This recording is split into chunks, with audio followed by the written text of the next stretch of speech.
Okay, we'll give it one more minute for people to join if they're joining. Then we'll start.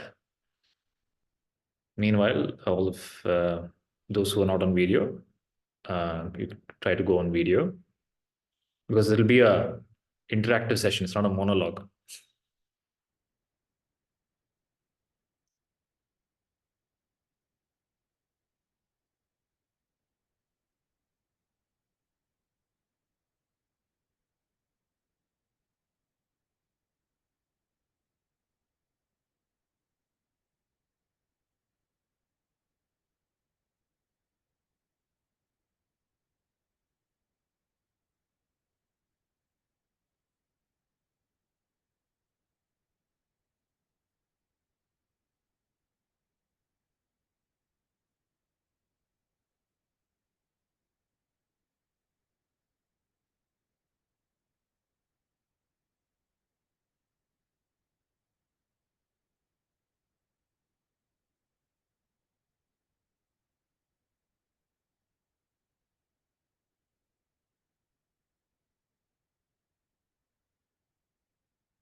Okay, shall we start?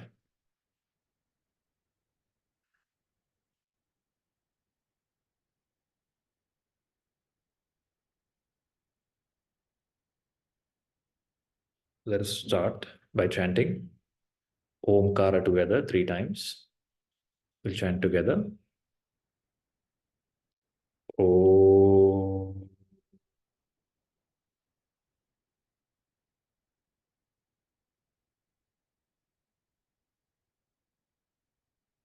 Om.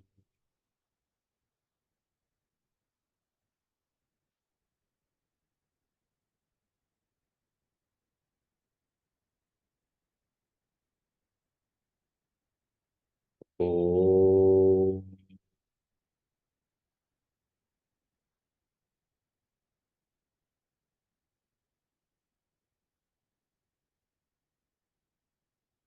Guru Brahma, Guru Vishnu, Guru Devo, Maheshwaraha, Guru Sakshat, Parabrahma, Tasmai Shri, Gurave Namaha,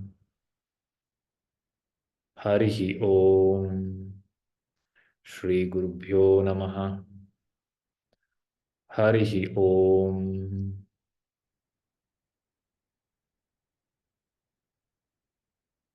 My pranams to all. Slowly open your eyes.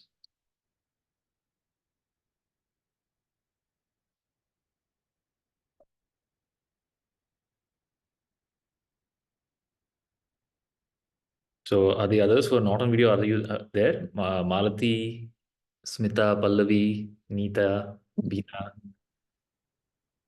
Yeah, we are there. Okay. Malati, you're able to go on video? At the moment, not possible because my son is roaming around. So I'll Okay. be on, mute. Yeah. What about Neeta? Yeah, same here. My daughter is like 4 and she is here, so that's why I don't want to disturb others. Okay. So welcome all of you again. to today's Atma Darshana.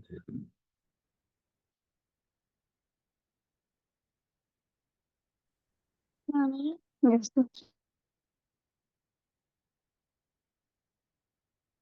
Okay.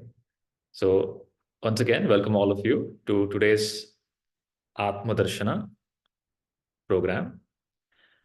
So this is a series of sessions, classes. Ideally goes around 8 to 9 sessions, one session per month.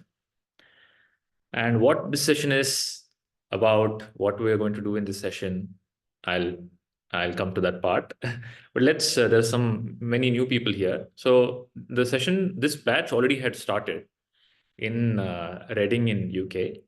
And this batch name is Videha Jananka batch. There are already many people in the batch. So today, Praveen and Kavin and other people are joining who are already gone through the first two workshops, which happened in person in Reading. And then we're continuing this session. So since many of you have joined new in between, I thought we'll have a refresher session. And from next session, we'll continue the thread. But I'll bring you up to speed as much as possible in the today's session. So can we do a quick round of introduction so that everybody knows everybody? And you can just tell something about yourself and why you have come to this session. Shall we start with Surabhi? You're on mute.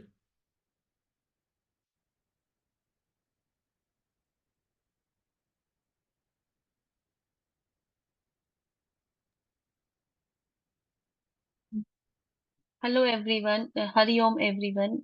My name is Surpi Jain and I'm Jain, so I don't know much knowledge about Vaishno Dharam. So I think actually Pallavi always suggests me to come and meet Guruji, and my son Arhan also joined Guruji's class, I think 2 years back. So actually Pallavi only asked me to come and join. So that's why I should come and see what benefit I will get, and she will say me, you will get changed. So Okay. that's why. You'll get changed. What do you want to change? She said you will change how you think, you will see the things. And first he said when you will joining Guruji's session, you will stop fighting with your husband, you will stop take out bad things out. And I said yeah, it should be. She has given wrong since then. Okay. And So you fight with your husband a lot. That's why you come here. not fighting actually, just tell But I that thought what he didn't on time. the main teaching of Mahavir Jain is ahimsa.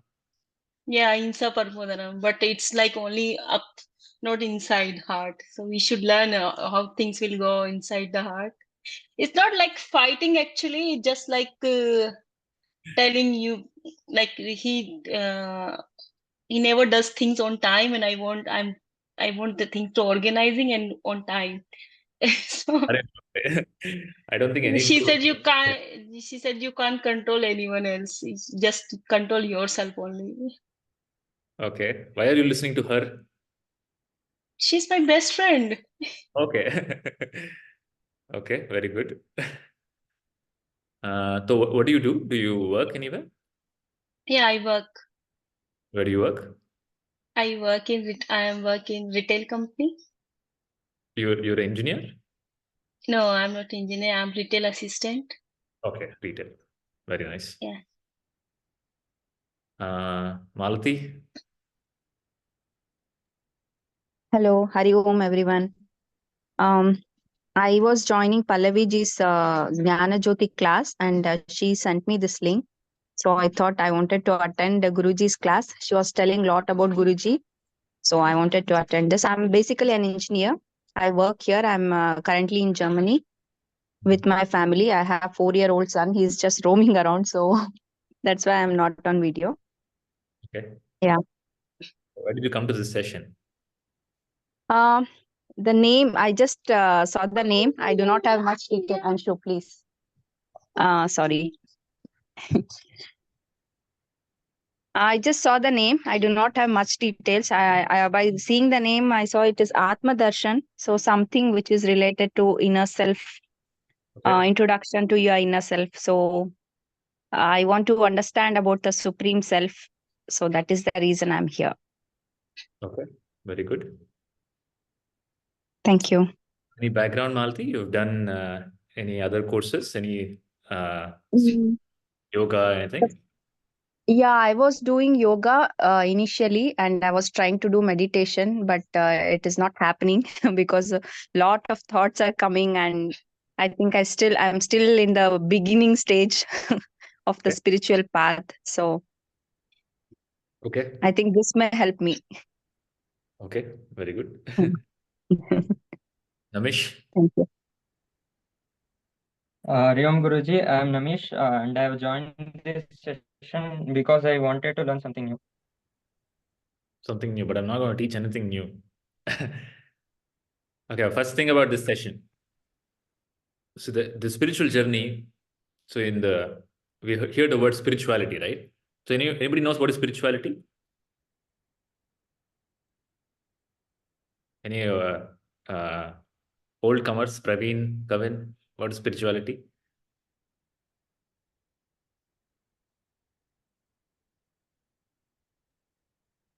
Miss Jane? It's for me a little bit subjective, but according to me, it is more about understanding yourself and your connection to the um, supreme consciousness. Uh, how that translates into day-to-day life as well, and figuring out where you are in that journey and what you are already, uncovering the path. Okay. So Kavin? It's a journey within Guruji, as in we're always outwardly bound.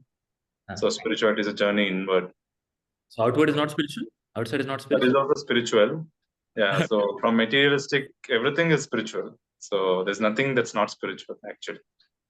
So what is spirituality? Everything is spirituality. Everything is just one consciousness and like being with that. Everything is spirituality? Everything is spiritual. Everything is spiritual. Yes. Mamachara, there's a left hand path, right hand path. Okay. Alcohol, drugs, everything comes under. Everything is spiritual. Okay. Anybody else? Neeta? Neeta, you're a new joinee, right? Yeah. Hi. Yeah, I am new joining. Yeah. So can you just tell what is spirituality and why you come here? I am not sure what to expect from the class, so I've just come with an open mind. Because yeah, Pallavi recommended this class. So currently I'm in India. I live in UK. I work as an engineer. So I've just traveled to UK. So she recommended to attend this class. So I was going for Gita Jyoti, Gnana Jyoti class. So yeah, I'm not very sure what to expect, but yeah, so I just want to see how it might help me personally. What help you need? So currently I don't know. So I'm not expecting anything. No expected. Okay. No. Fine. Then why did you come? My question is why you came here? Why you all came here? क्यों आए हो?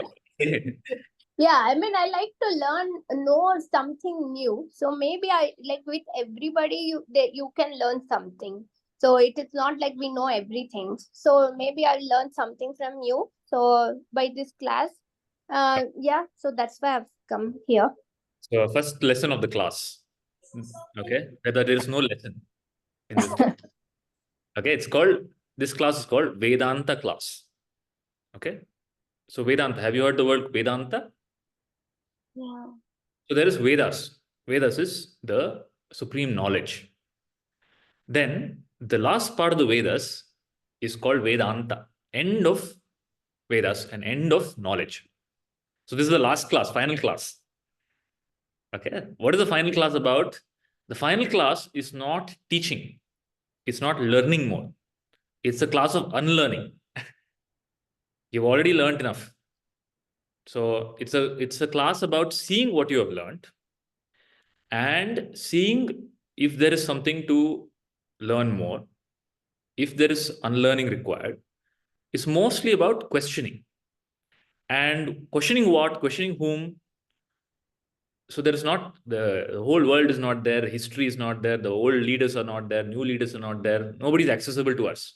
Who's accessible to us? Nobody's accessible. You can't, there's not a podcast where you can invite some celebrity and have a chat, or somebody from history, or go into books. Who's available to us right now is only ourself. I. Okay. So diving into, so this class is about I. And about I cannot tell you. Nobody else can tell you. Okay, there's no learning required about I. There's an inquiry on I. So it's called self-inquiry. To finding out who I am. So then you'll tell, oh, but I already know who I am. You know who you are, Neeta? So if you have to tell a percentage, so let's say 0 to 100%, right? Of, there are other people, right? Your spouse, your children, your boss, your mother, your father. Okay, you close. Let's take first close circle. Everybody has a close circle here, which includes your closest friends, your parents, spouses, right? Everybody has a close circle here. Yes or no? Yes. Surabhi, you have a close circle? Neeta, you have a close circle? Malati, close circle you Yeah. have? Yes. Yeah. Who else is there? Rashmi? Rashmi, right? Rashmi, are you there? Lokesh just joined. Are you there? Yes, I'm there. Yes, I'm there. Sorry. Yeah. So either you have to go on video or you have to interact when I call out your name. Okay. Sure, yeah. Lokesh, you just joined. Are you there? We just started. Hi. Yes, sir. You just started the class, is it? Yeah, we just started. We're just doing a quick round of introduction. We'll continue Okay, cool. continue the introduction. But I was just asking the question. Somebody Okay. told, just asking the question, why people are here. Okay. What is, I just wanted to know a little bit about you and why you're here. Can you tell me why you're here and a little bit about you? Yeah. First about myself, well, yeah, I work in the IT industry. Okay, so I'm a bit like interested with all this, you know, started developing interest into the spirituality, Bhagavad Gita, and all this topics actually. And why I'm here, yeah, I've attended few classes, few sessions. It has been quite interesting. So I want to get more information, get my understanding better, and yeah, that's about it. I'm just interested about this topic. Okay. Are you able to go on video for the topic? Sure. Okay. So you said you have attended some sessions. What sessions? Sessions, yeah, I mean, whatever classes Pallavi ji has been conducting. Okay. Very nice. Those sessions, yeah. Okay. Thank you. Rashmi, you're the last person. Can you do a quick round of introduction? Yes, yeah. Hi, I'm Rashmi. Sorry, I'll just put my.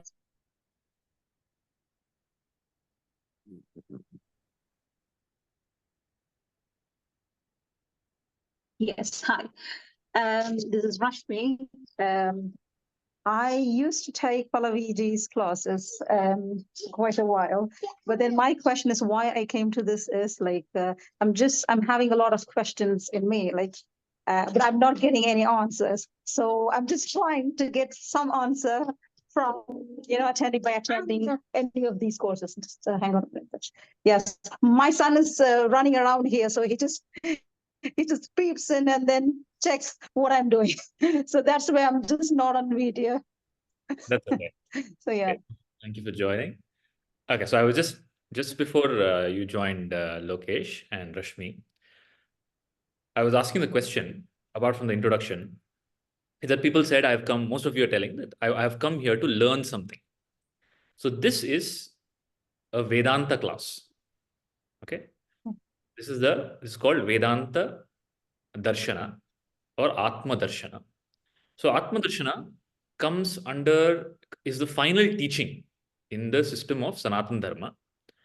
So there are texts called Vedas, the teachings of Vedas, and the last part of the Vedas, which are the Upanishads, are called Vedanta.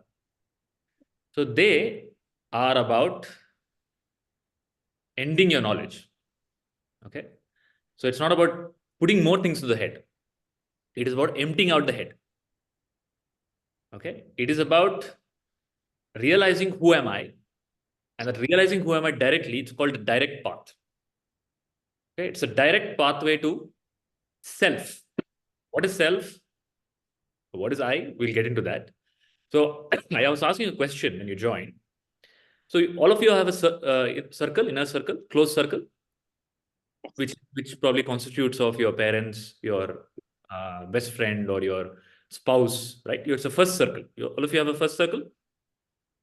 So if you were to tell me in terms of percentage of how much percentage your first circle understands you, what would be that percentage?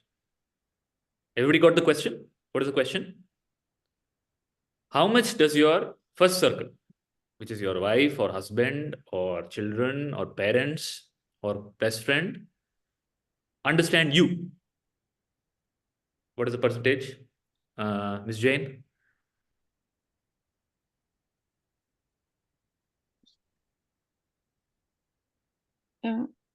My closest circle I include my husband first, and I think he understands me 99.99%. He understands you 99.9%. Yeah, Wow. he always write about me. He knows before I do. He knows before you do anything. Yeah, he knows.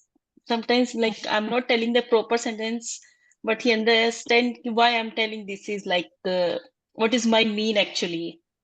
Okay. What do you mean? Okay. So, Very good. So he should get the best husband award. First time yeah. I'm meeting a husband who understands his wife 99%. Now 0.1% is still left. Okay. Lokesh, how much does your first circle understand you? You're on mute. Okay. Yeah, I was on mute. Sorry. Yeah. So inner circle, there are quite a lot of people in the inner circle, but everybody understands. I don't know what percentage, but there is lot for them to understand actually. But of them all, I think I spend quite a lot of time with my wife, so she understands me more than anybody else, I think. Okay. How much percentage? Yeah. Give me a number. This class is about numbers. I would give around 80%, I think. 80%. Wow. Okay. Rashmi? Well, I would say about 70 to 80%. That's all. 70 to 80%. Yeah. Or even 1,000 billion. Malati? I would say around 90%. 90%. Okay. Neeta? Maybe 75%. 75%. Praveen? Maybe less than 1% or 2%. Less than 1%. Okay. Namish? I'm not sure, Guruji, maybe 10%. 10%. Kavin? 50%, Guruji. 50%. Okay. Now, ulta question. How much do you think you understand about yourself? Percentage. Miss Jane?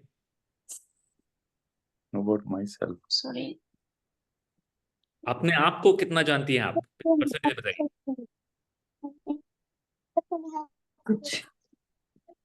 Lokesh? I understand myself about 95%, I think. 95%. Okay. Shmi? So I would say about 50 to 60% because I'm still, again, I said I'm still asking questions like what I want, I still don't know. So yeah, so 50 to 60%. If you don't know what you want, that means you understand yourself 0%. The 50 to Sorry. 50%. If you make the statement, so you're making two statements. First statement you're making, I understand myself 50 to 60%. Second statement you're making, I don't know what I want. They cancel out each other. No, it's not because the still remaining 50 to 50% is there, right? So I'm still asking questions to what I really want. So that's why I said, yeah. I will come back. I'll come back to you. Maruti, what percent do you know yourself? Understand yourself? From my perspective, I think I know myself 100% because from that perspective itself, I have said my husband knows me 90% or my inner circle knows me 90%. 90%. So, but that perception again, now that is the reason I'm here to understand what is what is it right or not. So let's see. I think myself, You're the I only know one 100%. who 100%. I'll come to you. Okay. Yeah. So unfortunately, one other thing about this class, first thing I told you about this class is no teaching. This class is about, it's called Vedanta, end of teaching, end of learning, end of teaching. It's only questioning. Okay. It's a path of inquiry, self-inquiry, and not inquiring somebody else. It's a self-inquiry process. And what is the self-inquiry process? I'll tell you. It is the most ancient process. Okay. It is a process of self-realization. So what is self? What is the process? I'll talk about later, but we have to come to the main part now. So Neeta, can you tell me how much percent you know about yourself? Understand about yourself?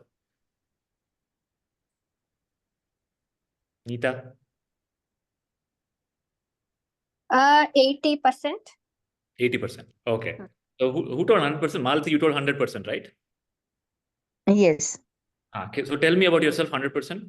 What you know about yourself?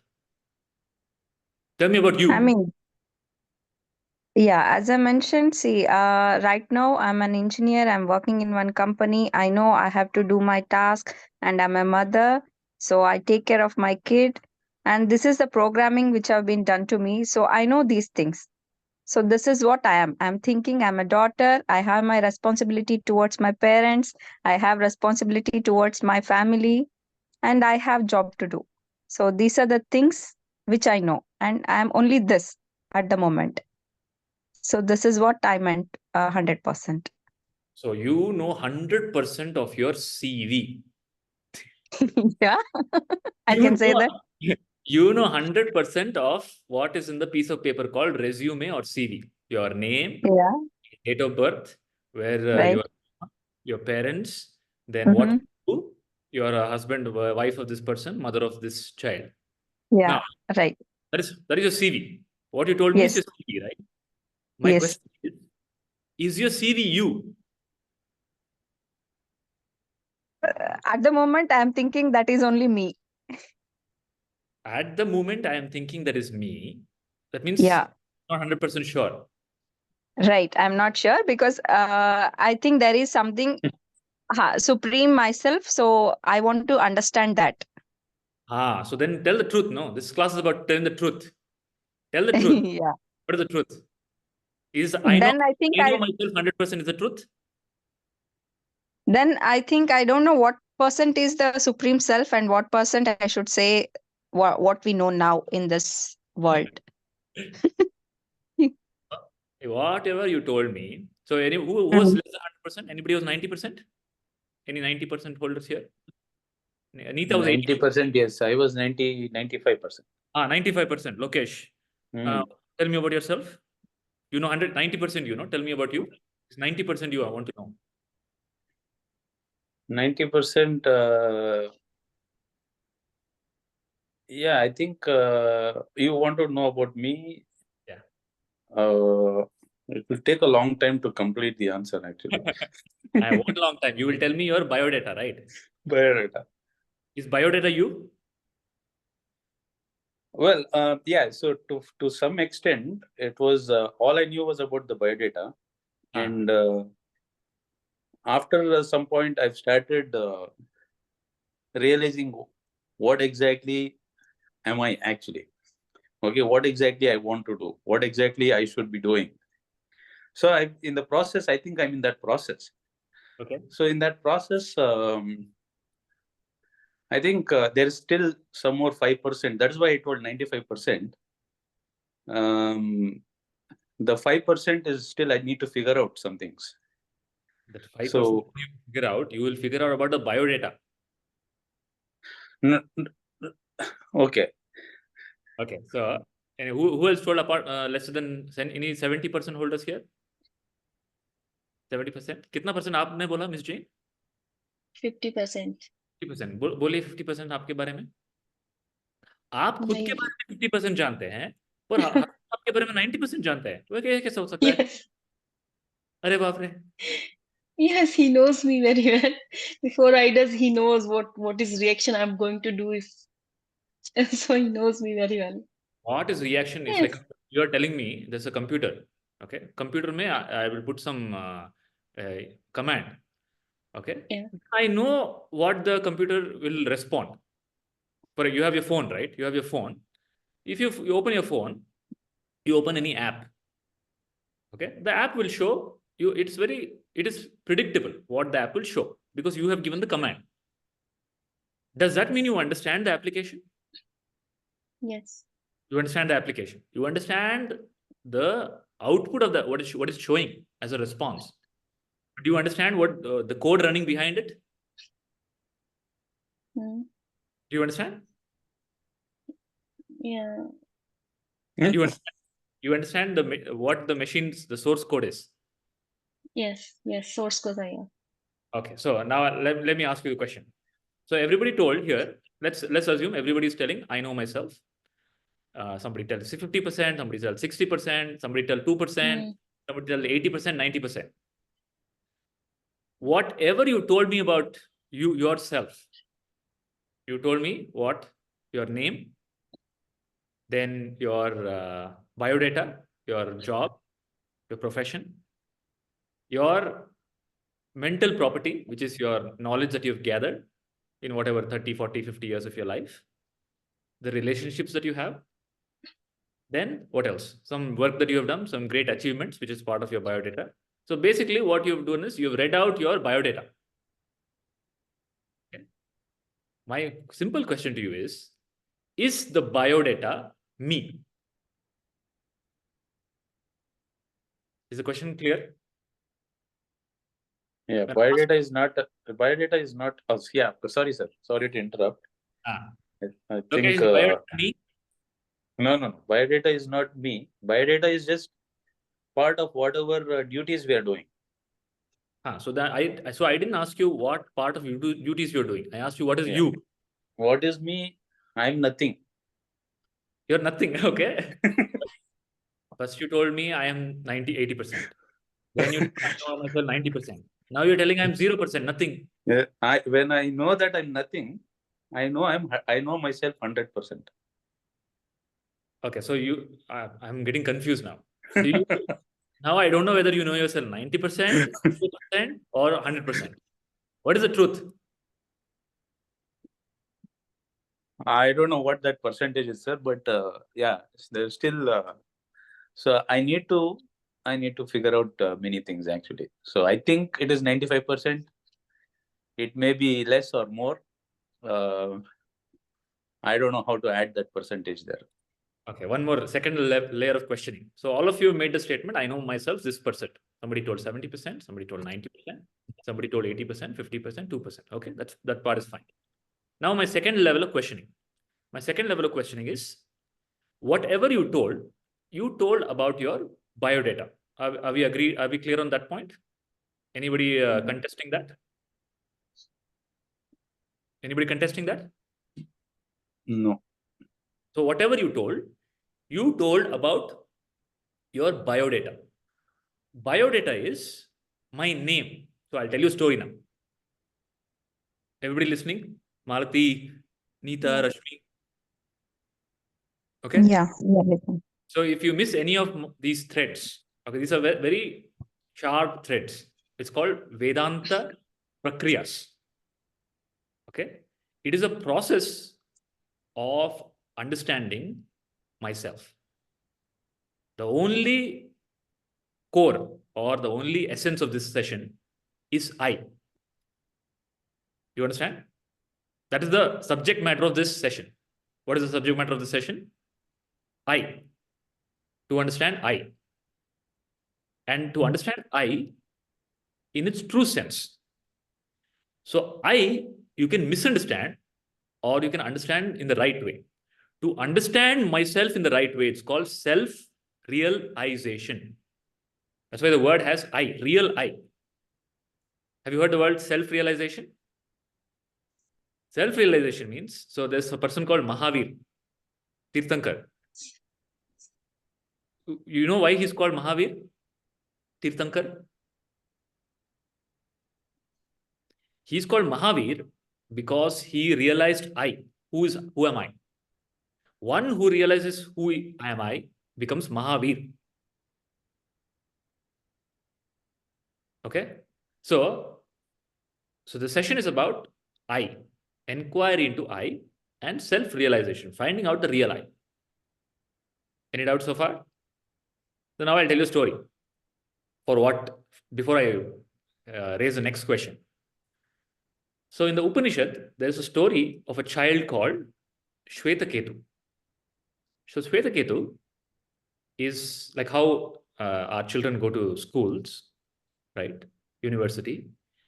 Back in the day, the education system was very advanced. He's gone to Gurukul. So in the Gurukul, the students study all subjects. Okay, like how you study physics, maths, science, literature. So they study all subjects. And there is a examination process. And in this examination, Shvetaketu has topped. He's a topper of the university, of the Gurukul. Everybody following? Okay. Yeah. Then he comes back. He comes back to his father with the degree, with the to tell the father that I have topped the university. The father's name is Uddalaka. Uddalaka is supposed to be a Gnani, enlightened person. He sees Shvetaketu in the house. Then Shvetaketu tells, Shvetaketu is, his chest wide open. He's very proud because he's topped the college. He tells the father, Father, you can ask me. He throws the books at the father. You can pick out anything, any page to tell me, ask me a question, I'll answer anything. So father tells, I have only one simple question, Shvetaketu. Okay, if you answer this, I'll consider you the most smartest person on the planet. Anybody heard the story? You know what is the question? Lokesh? Who are you? So yeah, then how did you know? Okay, he asked the question, who are you? And Shvetaketu tells, you know what is the answer? Shvetaketu tells? Shvetaketu laughs. Biodata, very good. Shvetaketu laughs and he tells, Father, you're such a, I knew you were dumber than me. I didn't know you were such an idiot. Okay. I am Shvetaketu. I'm your son.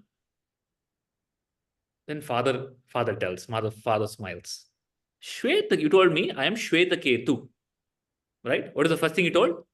I am Shvetaketu. What is the first thing you all told? I am Lokesh. I am Surabhi. I am Malati. I am Neeta. I am Namish. Right? What is common to all of this? Name. No, name is different. What is common to all of this is I am. I am. I am is common. And then there's a variable called name. Okay? The name, the Uddalaka tells, the name is given to you. Because you were born in this house, I gave you the name Shvetaketu. If you were born 500 meters from here, you would have got some different name. But you were there before the name? Were you there before the name was given to you? Okay? Yeah. So, you were there before the name was given to you. Yes. That means what? What is the conclusion? You're engineer, right? Yeah. What is the conclusion? I was there before my name. That means I will be there after my name. Can I conclude that? I was there before a name. Name is a variable. I can take on names. I can drop name. Name is like a dress. Okay, I'm wearing this dress right now. So if I tell you, if you ask me, who are you? If I tell, oh, I am blue shirt. Does it make sense? Lokesh? Yeah. Correct, sir. It makes sense. No, it doesn't. Yeah, it doesn't make Then sense. why are you telling I'm Lokesh? What is Lokesh? Lokesh is just It's a name. yeah, it's a name. Name is you? No, I'm not the name. I am you have got it. What is it? Can you repeat that please again? I am not the name. I am not the name, but I have a name. I use a name. Yeah. Is that clear? Is that clear, everybody? First, very, very fundamental learning in life. Neeta, Malti, clear? I am not the name. Is that clear? Surabhi, Yes. you understood how? Because I exist irrespective of the name. If the name is not there, still I exist. Yeah. Okay. But this name is a big problem. Even in sleep or you're walking somewhere, you have gone to a function, marriage or some family function. 3-4 people are standing. Suddenly they tell Surabhi, you don't hear what they're saying. But the moment you hear Surabhi, you become, they're talking about me. Yeah. Right? You understand? Does it happen? Yes. In the office, all the senior managers are talking. Suddenly you hear your name, Lokesh. You become, they're talking about me. You understand? So the name is our first bondage. Okay? Nothing hurts more than tarnishing the name. That's why they have a lawsuit for that. It's called, what is that? What is that called? Defamation. Have you heard of defamation? Everybody heard of what is defamation? Yes or no? Yes. What is Yes, defamation? yes. Defamation is you're defaming my name. First thing to Uttalaka tells Shwetaketu, Are Shwetaketu, the name is what I gave to you. You are not the name. Tell me about yourself. Then Shwetaketu tells, then he understands. He's a very smart kid. He understands that I am not the name. He tells, I am your son. Okay. Is that answer valid? So how is the name answer is wrong? Is everybody clear? So Surabhi, who are you? Are you Surabhi? No, I don't know how to say now. Before coming to this class, I was very clear. I am Surabhi. अब यहाँ आके Yeah. Lokesh, the first statement you made, I am Lokesh. Is that true statement?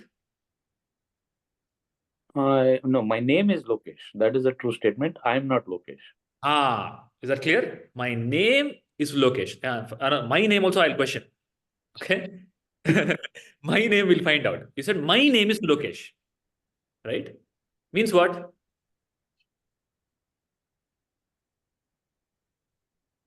Who is the name given to? The name is given to me. To you. Wait. We'll take up Lokesh.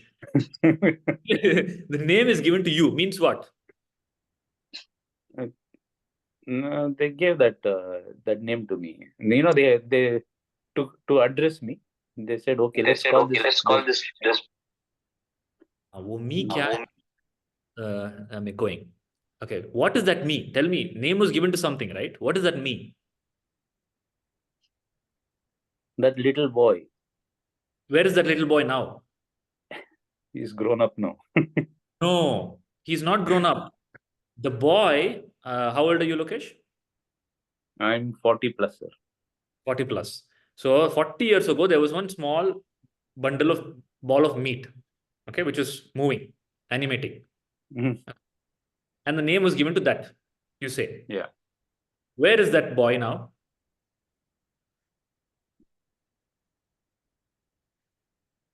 Where is that boy? Do you know, according to modern science, in span of 8 to 10 years, Yeah. every single cell in the body is new. That is why in Sanatan Dharma, they say if you meet somebody after 12 years, no? Like if you meet somebody after 12 years, there is a ritual that you have to perform to meet that person. Because you're meeting a new person, you're not meeting the old person.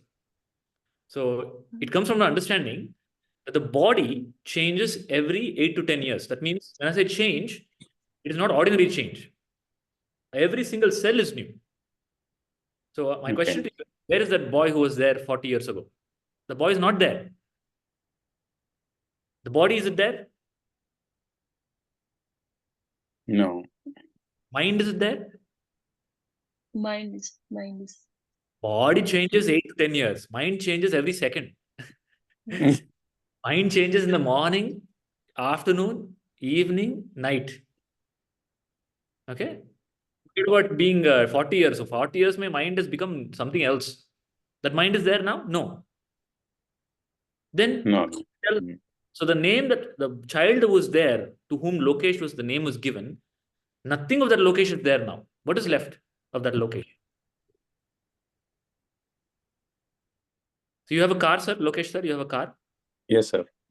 Let's say you have some car, okay, Mercedes or whatever, A class, some model. Then the manufacturer releases a new model of the same car, but little bit more features. The moment they add more features, they give a different name to it. Version, like in your software, you work in software, right? IT, right? Yeah. So in Yeah. IT, every release, you look at your phone, WhatsApp or Facebook, Instagram, whatever. Yeah. Every time you visit the app, it'll be version something else, version 1.1.2 something else. Every week, the version changes. And with the version changing, the name is also changing. So by that logic, you should be Surabhi 1.01 30 years ago, Lokesh 1.01 40 years ago. Now you should be Lokesh 40 point something. Yeah. You understand? Why? Because the body has changed, the mind has changed, and the intellect has changed. Okay? So body, mind, intellect has changed. But something has not changed.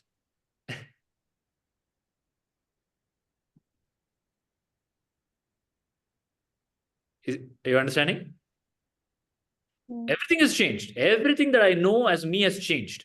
My body has changed. Okay? My mind has changed. My mind keeps on changing.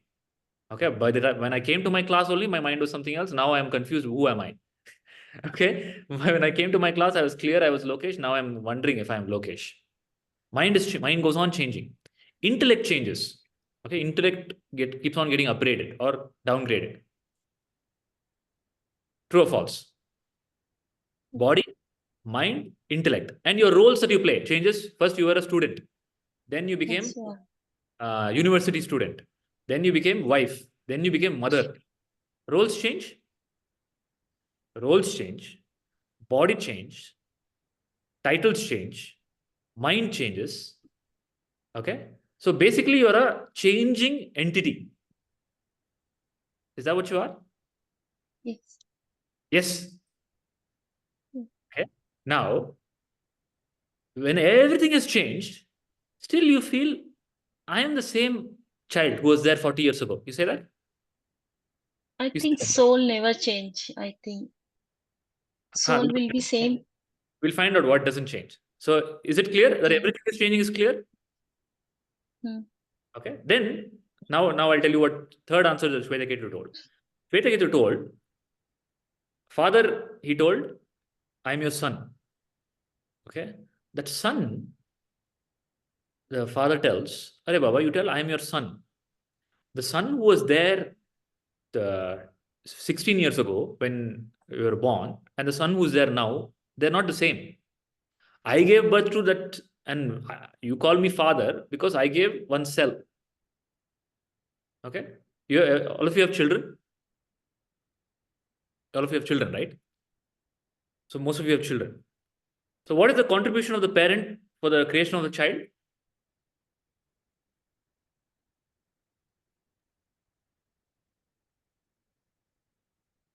Passing of cells. Father gives one cell. Mother gives one cell. And please understand, it is only one cell, which is microscopic. You can't even see it. Okay? That two cells become 2 billion cells. Right? So what is the contribution of father? A single cell. Single cell. What is the contribution of mother? Single cell. And what is the nature of this cell? Microscopic, not even visible to naked eye. Okay? And the child is born. The child, a boy or a girl, becomes millions of cells with a fully functioning brain, heart, lungs, nervous system, eyes, ears, nose. Now, let's say in the womb of the mother, any of this part is defective. Okay? Can the mother fix it? Can you who gave one cell, father who gave one cell, mother who gave one cell, can you fix it? No. Lokesh, you can fix? No, sir. No. So my mother, my biological mother, before she had me and my brother, she had twins. And they were stillborn. They were stillborn means they were not alive when they were born. They died when they were born. Can the mother bring them back to life? Yeah. What kind of a mother who can't even... Then is it really a mother? Who makes the 2 cells into 2 billion cells?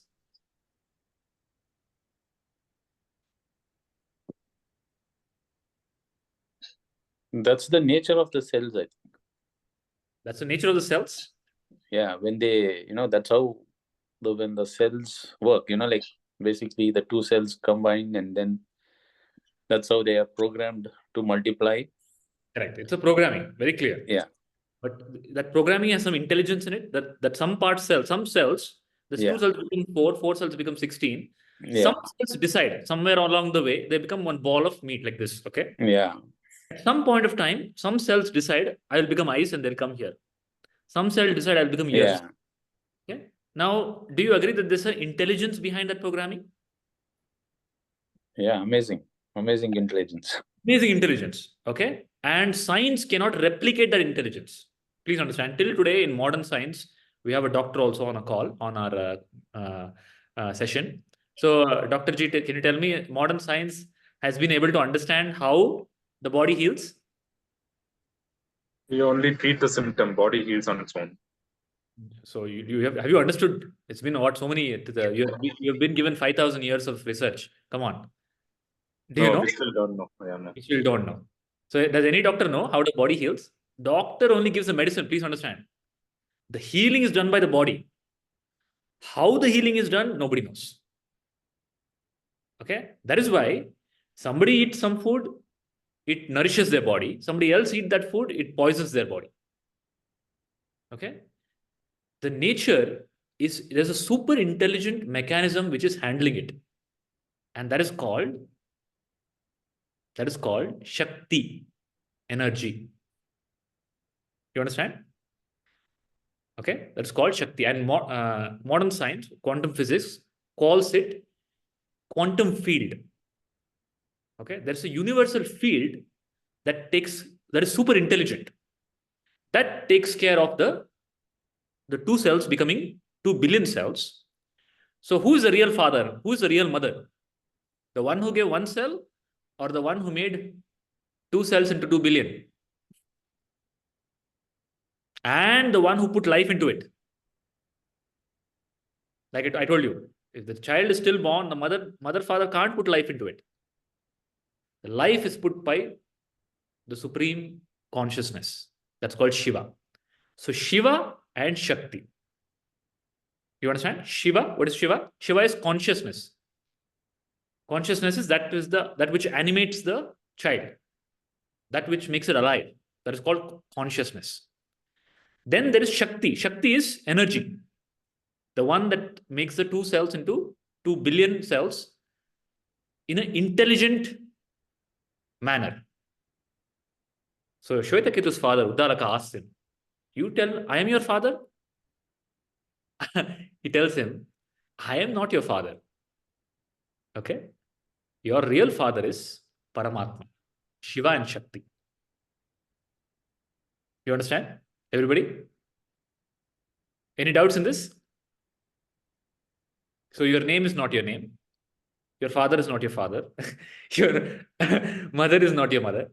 Your father is consciousness. Your mother is Shakti. That's why the first teaching given to a child who is born in Bharata, in Sanatan Dharma, the child is told, Amritasya putraha. Can you repeat? Amritasya putraha. Putraha. Means what? You are not my child. You are the child of divine. You are a divine Consciousness. child. Is that clear? So who are you? You are a divine child. You are God's child. Please don't think your parents are only a medium for the child to come to the earth. But whose child are you? You are the divine child. Amritasya putraha. Any doubts? And the divine child does not change. Okay? The divine child is the deep inner self. The child is a combination of two things: the divinity inside and body, mind, and intellect. Two things. Is that part clear? Divinity and body, mind, and intellect. So it's a combination of human, which is body, mind, intellect, and being. Have you heard the word human being? Are you a human being? Have you heard the word human being, right? Malati, you've heard human being? Nita? Rashmi? So you are called human being. There are two parts to the word. Human part, which is body, mind, and intellect, which is constantly changing. Then there's a being part, which is the real you, which is combination of consciousness and energy, which is unchanging, which never changes. Okay, it never, no matter how much the body changes, how much the mind changes, it never changes. It's called being. It's called Atma. Okay, any doubt in that so far? So that being is called Atma, self or self. So I'll be using this word called Atma, self, consciousness. They all mean the same thing. So when I asked you, who are you? What did you tell about? Human part? Divine child. Being part. Lokesh? Sir? When I asked you who you are, Yeah. what did you tell me about your human part or being part? I need to tell about my being part. You go and tell excellently about your human part. When you want to get a job, go and blow up your human part. Tell, I did this. I saved World War II. I stopped the Mahabharata war. Tell whatever you want. When you come in front of a guru, Sadguru, or a master, or in the process of self-inquiry, nothing will work. You have to talk about your being part, because master is not interested in human part. Do you understand? Your human part is your CV. It is immaterial because it's changing. We are interested in something that is not changing, something that is eternal. Okay? Now, what has the changing given you? Has the changing given you happiness?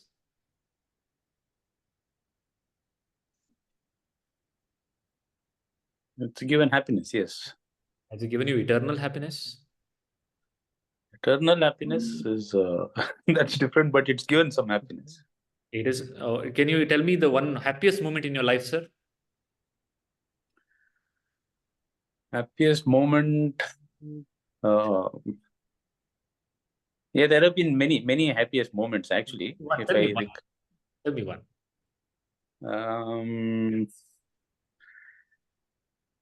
yeah, which one to tell? Yeah, for example, I was on a, what is that, a hiking trip basically.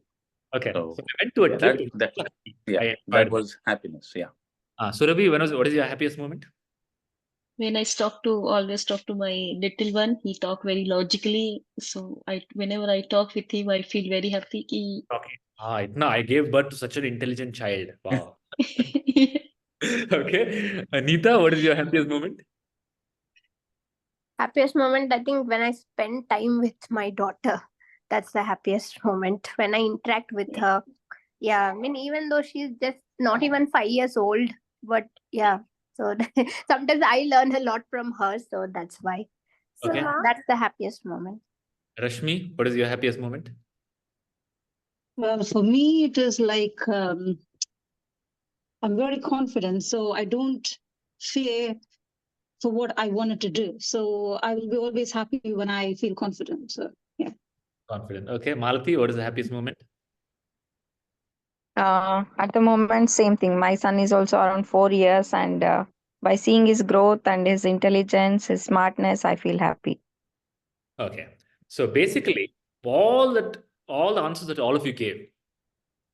So my child, interacting with my child, then I went to some place, or somebody tells I'm going to my job is happy, right? Or if I eat something, I'm happy. Nobody told about food here.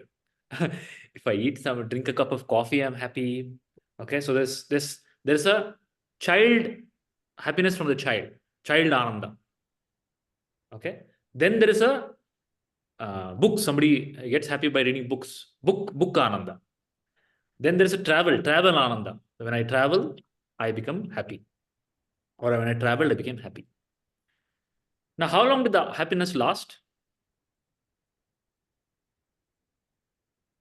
Your child is always going to be 3, 4 years old. That same child, after 10 years, teenager, will bring the same happiness. I think this is at this moment. So what happiness means at this moment. So it will change. It will keep changing. Keep changing. So the nature of life is all that thing that we call as happiness is nothing but sugar mixed with sand. What makes you happy today?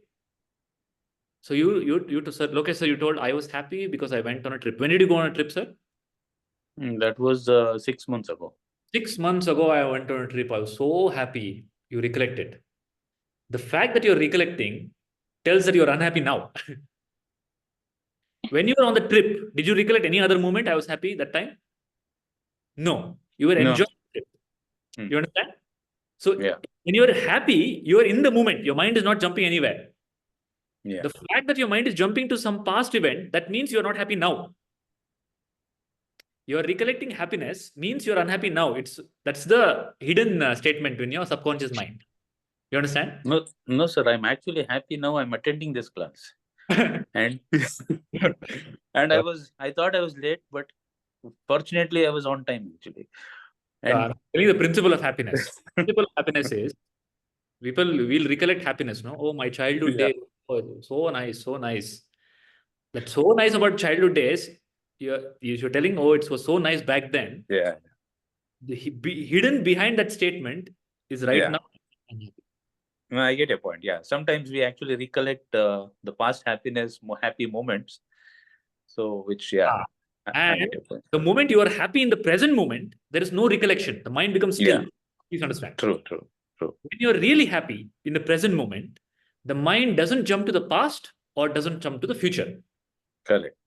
Okay. So the secret of happiness is to be in the present moment. But is the mind in the present moment all the time? No. The mind is barely in the present moment. It's always in the past or the future. You know how? Nita, you know how? Rashmi, you know how? So how many thoughts do you have per day?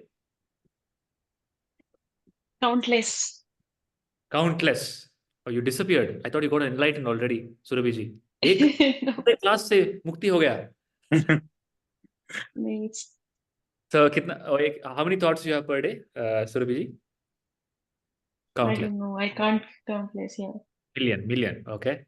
Lokesh sir, कितना thoughts? How many thoughts? A lot of thoughts, sir. How many? Give me a number. This class is about numbers. No, I can't imagine. Okay. Rashmi, how many thoughts you have per day? How many thoughts? Like I have got several. How many? Give me a number. Give me an assumption. Number. Maybe 100. 100 thoughts in a day or a minute? Yeah. Yes. Okay. Probably Neeta, a day. Probably a day. Neeta, how many thoughts in a day? In a day, some thousands, 50,000, I don't know, maybe 50,000, 60,000 Okay, in so a day. So let's do a samadhi practice now, okay? Let's do a samadhi practice now, quickly. All of you close your eyes. So just be in samadhi, thoughtless for 20 seconds. Just be a watcher, witness, without any thought for 20 seconds.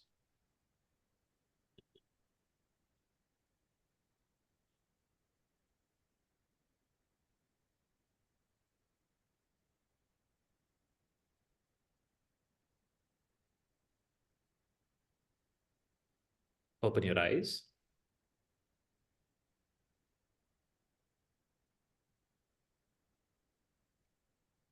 So according to modern researchers, the average human being in an average work environment, in an average 9 to 5 job with average life, of children going to job, with good health, with very good health and good mental, physical health, has around 60 to 70,000 thoughts per day. Okay. Now 60 to 70,000, think of it as music. Like in your house, you have a music system that's constantly playing music in the background throughout your day. That's what an average human mind is. Agree or disagree? Agree. Neeta, agree or disagree? yeah, Rashmi? agree. I agree. Rashmi? Agree, disagree? Rashmi? Yes, of course. Yes. Yes, of course. Malati? Yes. Yes, I agree. Surabhi? Yes, I agree. Praveen? I want somebody Yes, to sir. Everybody's agreeing. Praveen? You also get? Yeah, a lot of thoughts. Namish? Yes, Guruji. And that you're still not married. You're such a young boy. Now only you have 60,000. After you get married, you will have a double. You have to think what you have to think. You have to think all the wife also has to think. Like Surabhi's husband, no, he has to think before she thinks and understand her. Okay. So that means in our machine, in our mind, in our human part, 60 to 70,000 thoughts are going. And how many of those thoughts are useful? Very few, like 4, 5. No, everything is useful, sir. Everything is useful. Okay. But provide. I'll tell you another story.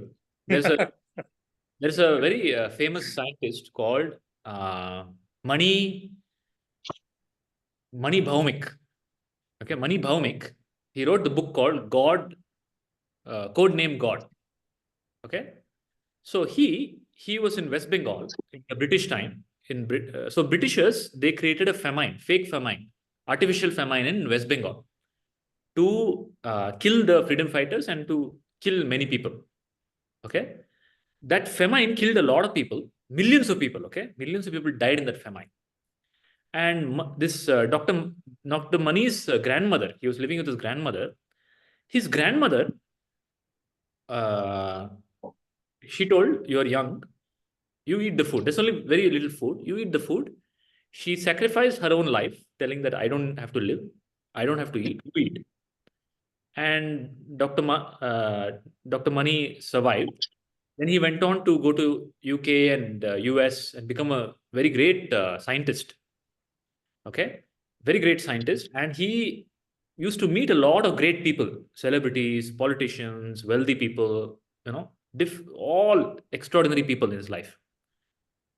And in the book that he written, God Named God, he tells one key quality, one quality that all of these people have, great people have. Can you guess what is that quality? There's one common quality of all the great people in whatever field. They can be great people in medicine, or politics, acting, or wealth, any aspect. One great quality that all people have. You know what that is? Self-discipline. What? Sorry, what is that? Self-discipline. Scientific? No, self-discipline. Self-discipline. Okay. Anybody else? Any other answer? Rashmi, you know what that is? Quality? Praveen? I think they know themselves a little better. That's it. I think they know themselves a little better, what their limitations are. Malati? Sorry, I missed the question. So you heard the story that I told? No, only the question. The question is, what is that one quality that all these great people that Dr. Mani met had? So he met people from all walks of life, extremely successful in their field. And he wrote in his book one quality that all of them have. Yes. What is that? I'm sorry, my son. So please. Neeta? Lokesh, you're raising your hand? Yes, sir. Yeah, I think these great people would have had the quality. I don't know, but most of them will have the quality of, they are great because they have the quality of giving, basically, without any. So the quality that he wrote was, all of them, without an exception, had one quality called detachment. Okay, they are in one moment shouting at somebody, they're somebody for a project. Immediately, they come to the present moment and be loving to somebody else. Immediately, they can change. They're talking to a CEO. Immediately, they can change and talk to a peon. They are so detached. But what happens to us is, with the 70,000 thoughts, you tell it's useful. I'll tell you how it's pain, how it's noise. You're talking to your wife, but you're not talking to your wife. You're talking to your wife, all the history, all the noise is going on in the background. Okay, 70,000 thoughts are running. In that 70,000 thoughts, you have to navigate to tell the right thing. Or you're talking to a customer. You're talking to the customer, and your right speech, right action has to navigate in between your 70,000 thoughts. Is that easy? And that's what happened to Arjuna on the battlefield. So the Bhagavad Gita is set in the battlefield where Arjuna, who is the most exceptional archer, warrior, has to fight a war. Fighting a war is an action, but he can't take that action. He throws away his arms. Why? 70,000 thoughts start bombarding him. Oh, they're my relatives. Oh, what about my guru I have to kill? He gave me the teaching. Oh, I have to kill this person. Oh, what happens if I die on the battlefield? What if we lose the war? All these start interfering in his mind. And it cripples him. You understand what I'm saying? And the moment you have 70,000 thoughts, you've missed your happiness. There's no question of happiness now, because the mind is fully disturbed. So which language do you speak, sir? Lokesh, sir? Kannada, sir. Kannada. Tale bisi. You know tale bisi? Tale bisi. For all the tech people, all of you have seen the CPU, right? CPU.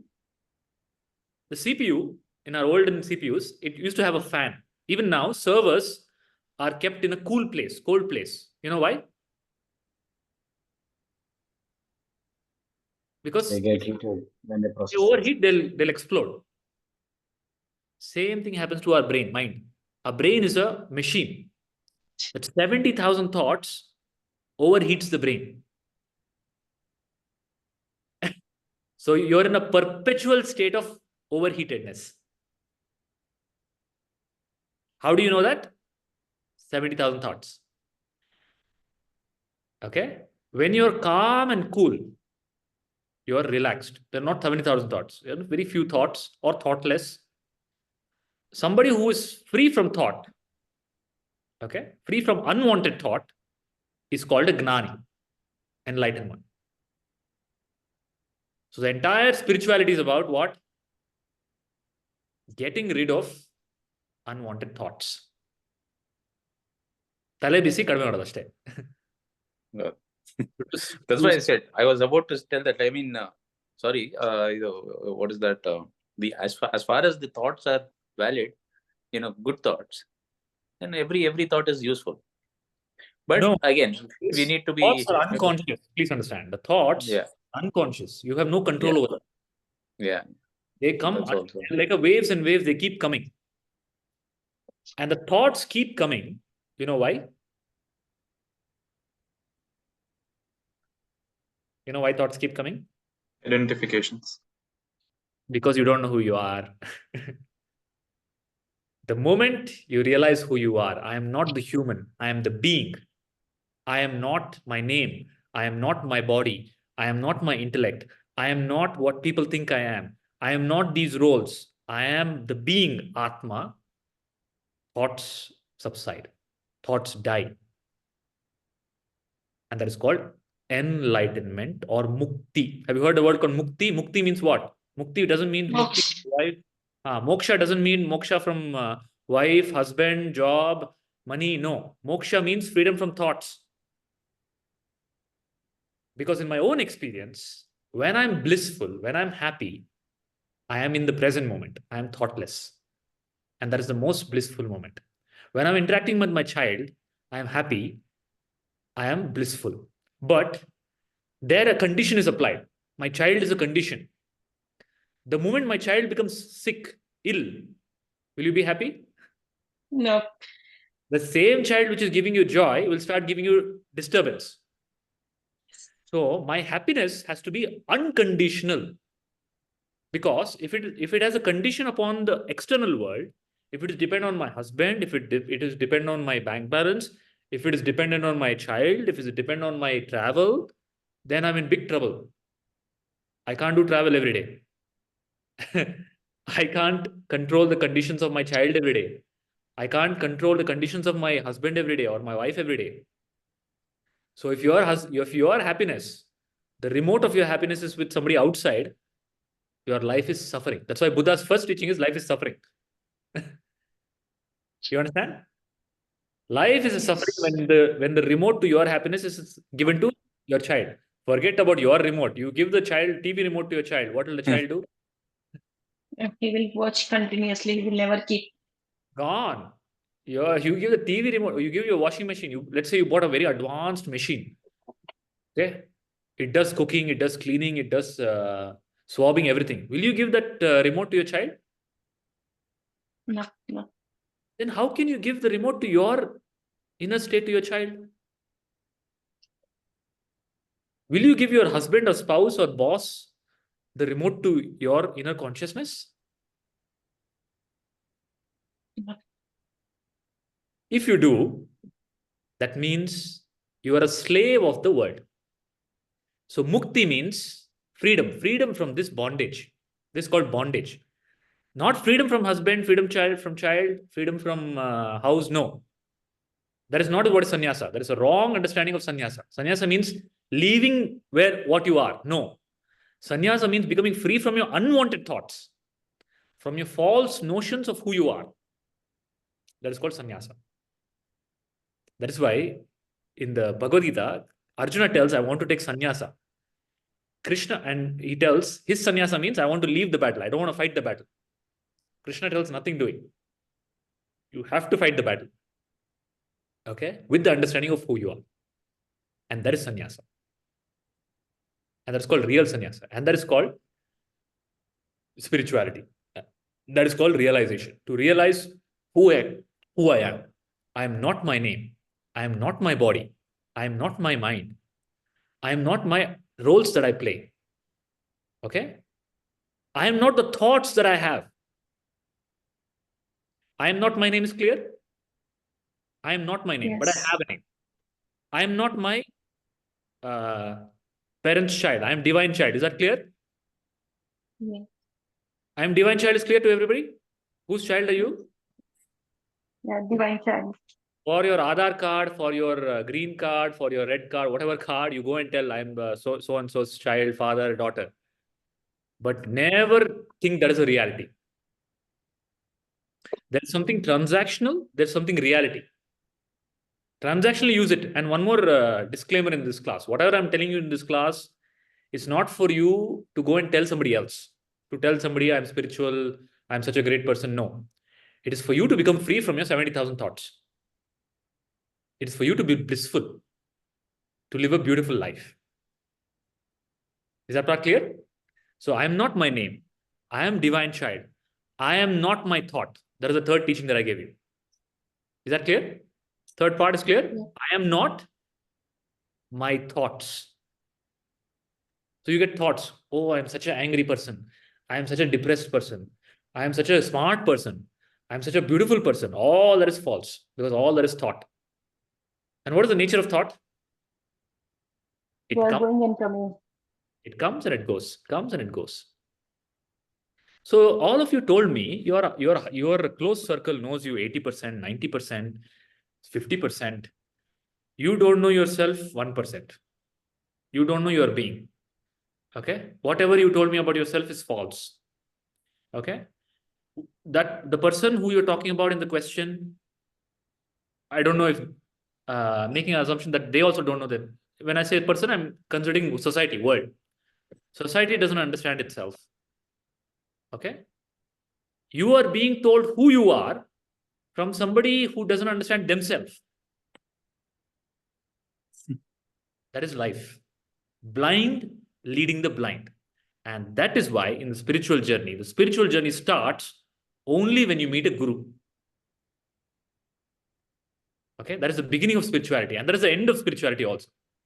When you meet a guru, guru means somebody who he or she knows himself as Atma, self.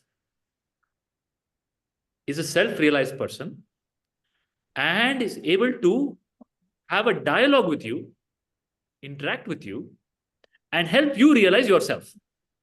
That is the spiritual process. So Shvetaketu's father ultimately tells him, you have learned a lot of things, Shvetaketu, but whatever you have learned apara vidya. It's called vidya. Vidya means knowledge. But what you have learned is apara vidya, lower level knowledge. What you have missed to learn is paravidya, higher level knowledge. Paravidya means knowledge about yourself. Knowledge that I am not the body, I am not the mind, I am not the roles that I play. I am that supreme consciousness. Okay, that's called paravidya. And the entire essence of spirituality, Sanatana Dharma, is these three words. Tat, Tvam, Asi. Okay? Tat, Tvam, Asi. Tat, Tvam, Asi means you are that. You are that means not body, not mind, not role. That is supreme reality, consciousness. You are that divine consciousness. And the divine consciousness is unchanging, ever pure, birthless and deathless. And you are that. Now, instead of knowing yourself as that, you are knowing yourself as a human, that which is constantly changing. That is why life becomes a suffering, because you're holding on to something that is always changing. So you've seen the fan, right? So there's a fan here. You see the fan? Yeah. So what happens if you put a finger in the moving fan? The fan will stop. Fan will stop. Your hand will get. It will cut your finger. Okay. So that is what is happening to you throughout your life. You are holding on to something that is changing. People hold on to the body. Okay. One small thing in the body, oh, start getting depression. Oh, I'm becoming old. People hold on to job. The moment they lose a job, commit suicide. People hold on to wealth, position, power. Okay. So I have recently read an article. There was a very famous series, HBO series that used to come, a British series, very famous worldwide. Okay. It was the top ranked series. After the series ended, all the seasons, there were 6, 7 seasons, the series ended. The protagonist in the series, the lead character, who was a worldwide phenomena, that actor went into depression for 2 years. Okay. Because now he doesn't know what to do. His whole life was that role. You don't know what to do.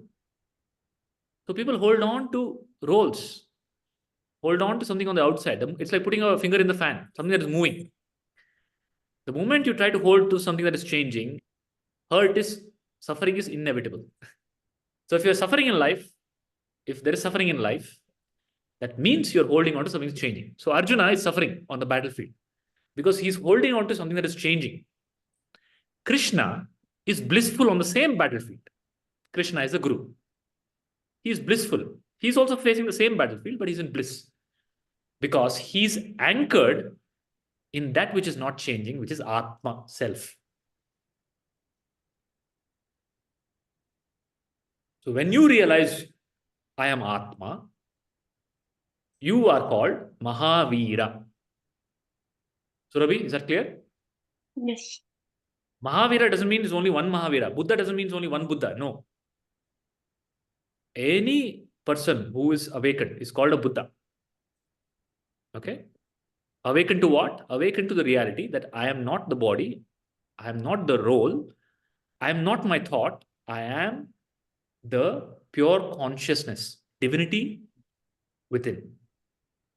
And that same divinity is everything. It's not that I am only that. Sarvam Kaluvidam Brahma. Everything is that. There is only one divinity. To realize that is called Mukti. And this Atma Darshana session is realizing this truth through a step-by-step process called Vedanta. Vedanta is a step-by-step process. Okay? Clearly inquiring, like how we did a step-by-step process of inquiring into what am I, what I am, what I am not. It's called Atma, Anatma, Viveka. Okay, so we went through a process called Atma, Anatma, Vivekana. What I am. So when I asked you who you are, you told me something. Then we validated that. Okay. Then whatever is not right, whatever is not logical, you leave that. So it's a process of eliminating what I'm not and ultimately going to the truth, what I am. Is that clear? So with that, I'll take a pause. I'll open it up to questions. Surabhi? Clear? Yes. Yes, I'm here. So can you still confidently make the statement your husband knows you? Yes, I think so. Still, I think. So unfortunately, we are on the online mechanism. When I did the classes in Reading in person, when everybody was sitting in front of me, I had a big stick with me. Okay. I used to beat people when they told wrong answer. Unfortunately, we are in an online forum. I can't beat you. So please understand. Nobody can understand somebody else. Okay. Because unless that person is realized, unless a person has realized himself or herself as Atma. Okay. People can make some inference about the machine. Okay. You can make some inference about your computer. Okay, if I do this command, this result will come. That's an understanding of the machine. Okay. That's a predictable part of the machine. So, but you are not predictable. You are self. You are spontaneous, creative. That is why the children, the more you become older, you become predictable. Your programmed behavior. A child is not programmed yet. The child is unpredictable. You cannot even imagine what the child will answer. Okay, have you seen that in children? The children, Yes. you cannot put the children in your framework of predictability. They are pure. That's why children are called God, because they are pure intelligence. As you grow old, you become programmed. First your parents program you. Okay. Then your teachers program you. Then your TV programs you, neighbors program you. Then your relatives program you. Okay. And that bundle of programs is called you. Is that you? A bundle of programs? I push the button here, this will come. I push the button here, this will come. Or if I have to make Surabhi smile, I have to tell this. If I have to make her cry, I have to tell this. That's a program. Is the program you? To become free from program is to become like a child again. Okay? Pure, innocent, but with intelligence. The only difference between a gnani, enlightened one, and a child is pure and innocent unconsciously. A gnani is pure and innocent consciously. Okay. You are in between. You are neither child, neither gnani. You are programmed. And you tell, oh, because somebody understands my program, they understand me. I am really questioning that. You please understand, you are not the machine which is programmed. You are the self. And when you realize this, you become unpredictable. Nobody can predict you. Nobody can predict the actions of Krishna. Krishna is unpredictable. You will think, oh, Krishna is such a compassionate Paramatma. He will not kill anybody. But first he'll go and kill everybody, all the demons. Okay? You will think, oh, Krishna is such a giver. Arjuna is crying on the battlefield. He will do like magic and he will kill all the people. No, he doesn't do that. He will teach the Bhagavad Gita. Arjuna will fight. So we have a habit of taking whatever is out there and fitting into a mental model that we have inside. You understand? So you try to understand the world. You take up any subject, and so somebody went to a doctor. He had pain in the ear. So the doctor said, "No, no, no. I am a general physician. You have to go to a ear specialist." So the person went to ear specialist, ENT. The ENT doctor told, "Oh, no, no, no, no. I am a left ear specialist. Your problem is in the right ear. You have to go to a right ear specialist." Then he went to a right ear specialist. Then the right ear specialist told, "No, it's not a right ear problem. It's a neurological problem. You have to go to a neurologist." So what does specialization mean? The more you specialize means the less you know about other things. You understand? Yes. The more you specialize, the more you're putting your understanding the reality in a mental model. Please understand. And beyond that mental model, you don't know what is reality. You're like a frog in the well. Have you heard the story about the frog in the well? There's a frog in the well. There's a bird that comes and sits and starts singing about the ocean. The frog asks, "Oh, what is this ocean?" The bird says, "There's a lot of water, like the water behind Praveen, a lot of water." Then the frog asks, "This much water?" No. The bird says, "More water." "This much water?" No, more water. "This much water?" No, more water. "This much water?" No, water. "More water than this well?" "Yes, more water than the well." Then the frog says, "Nonsense, you are lying. There's no such thing as ocean." Why? Because it doesn't fit into the mental model of my understanding of the world. You understand? Now you tell me, can you fit into a mental model of somebody? No. Your own No, mental, not for your own mind cannot contain Atma. Please understand. Yes. The mind is in the Atma, not the other way around. The mind is in consciousness, not the consciousness in mind. So the mind cannot understand consciousness. You are telling what? So ultimately, when you tell somebody understands me 90%, you're telling a mind can understand consciousness. Is that a true statement? No. It's like telling my hand can catch space. No. Can my hand hold space? No. Even when I hold my hand, space is still there outside. In the same way, you are like space, consciousness. You are the divine consciousness, pure consciousness, Brahman, Atma. Okay? To realize that, when you realize that, you become free from unwanted thoughts, you become free from fear, you become free from suffering, and you are established in eternal bliss, which is your own nature, which is unconditional, which is independent or irrespective of any conditions on the outside. And that is called enlightenment. Is that clear? So, Lokesh, any questions, any doubts? Is that clear so far? No, sir. Yeah, it is very clear. It was very beautifully. But I have one question. So, when we are, we are actually trying to be away from thoughts, right? One more disclaimer in the class. One more rule of the class. You said we. Yeah. When we. Who is this we? All of us in the class. No. See, that's again, you're putting all of us in the class in a mental model. For all you know, they might be enlightened. Okay. For all you know, other people don't have the problem that you have. The moment you say we, you are superimposing your ignorance on the world. So, what is the statement? I don't know. I should be using I. So make the statement again. Okay. So, for that statement where you said, becoming free from thoughts. Yeah. So free from thoughts.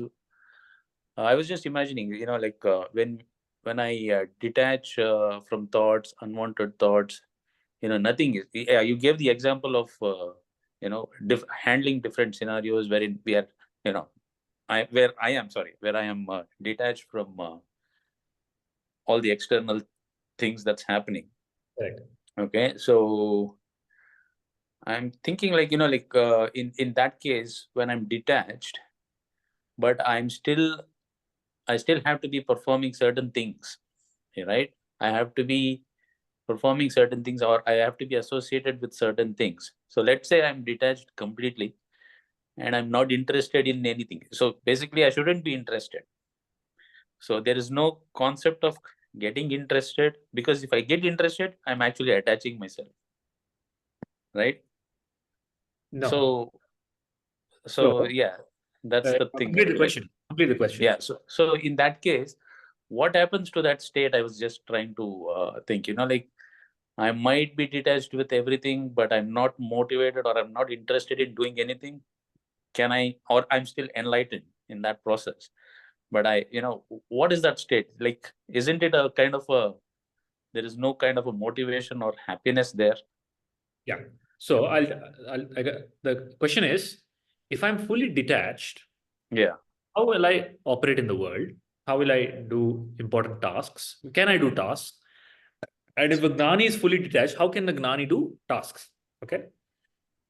So there are two modes of operation.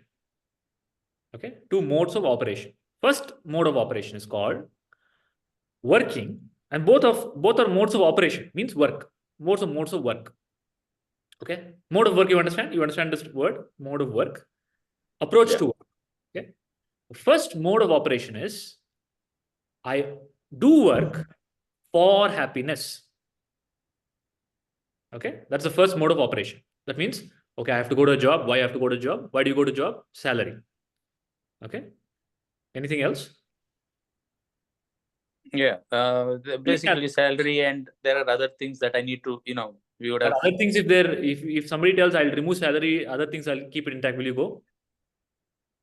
No. Ultimately salary, right? Yeah, mainly salary. So let's not fool ourselves. Ultimately, it's salary. If they don't give salary, will you go to work? All the other No. things, every day they'll praise you, every day they'll put red carpet. Will you go if they don't give salary? So I go to work because salary, money, very clear. Money. Why money? Money is not the end. That money will give me the ability to take care of myself. Correct. If I take care of myself, I am happy. Correct? So why am I working? For happiness. For happiness. Now, there's a second mode of operation. It's called work out of happiness. Yeah. You understand? A Gnani is in the second category. Gnani also works. Krishna also works. Buddha also works. Mahavir also travels, works, teaches. Okay? There might be a politician who is a Gnani. He's working 24 hours a day or whatever, 18 hours a day, whatever. That work is different. It is out of happiness. It's not for happiness. Because there is so much happiness overflowing within the system that the Gnani is very focused on a vision and he does the work. Like example, I'll give Swami Vivekananda. Swami Vivekananda has a vision. What is the vision? In the time of Swami Vivekananda, India was still under the British rule. Okay. He has a vision that I have to establish Ramakrishna Mission. I have to awaken the country to fight against the Britishers. That's a vision. And he worked for that out of the bliss that he is in. Okay. No success or failure can stop him. He cannot fail at all because he is always victorious because he's working out of happiness. You understand? So there is working for happiness, working out of happiness. So a Gnani does action out of happiness. There's no question of attachment or detachment. He is just expressing himself. Okay? There's without any expectation for Loka Kalyana. That's what Krishna is. Krishna was full of action throughout his life. Okay? But not a single action he did for selfish interest. You understand? That is for Loka Kalyana. Any doubt? So that is a journey. The journey is from working for happiness to be able to work out of happiness. That is a journey. No, yeah, in this case, that happiness, he's getting that happiness because he likes Loka Kalyana. No, he doesn't like Loka Kalyana. Even if he doesn't do Loka Kalyana, happiness stops. That condition doesn't apply. He has gone beyond joy and happiness. His nature is bliss. He is just, that nature is getting expressed through his body mind. Okay. Yeah, a Gnani does action, and that's why there's a difference in the actions of a Gnani. Krishna will play politics, Krishna will play music, Krishna will dance, but the Buddha will not do that. Buddha is also same realization, same bliss. But his bliss expresses through his teaching. Yeah. So Gnanis are of different types. That is because the machine is of different type. Krishna's body mind is different. It's made for certain role and responsibility. The Buddha's body mind is made for certain role of responsibility. Please understand, there might be a doctor who's a Gnani. So let's take an example of a doctor. Is there a difference between a doctor who is a Gnani and a doctor who's an Agnani? Both of them do the surgery. Let's say there's a surgeon. Both do the surgery. The Agnani doctor, meaning one who doesn't know himself, one who doesn't have the spiritual realization, he also does the surgery. But when he does the surgery, the success or failure leaves an impression in him. Okay? The success leaves an impression of success. The failure leaves an impression of failure.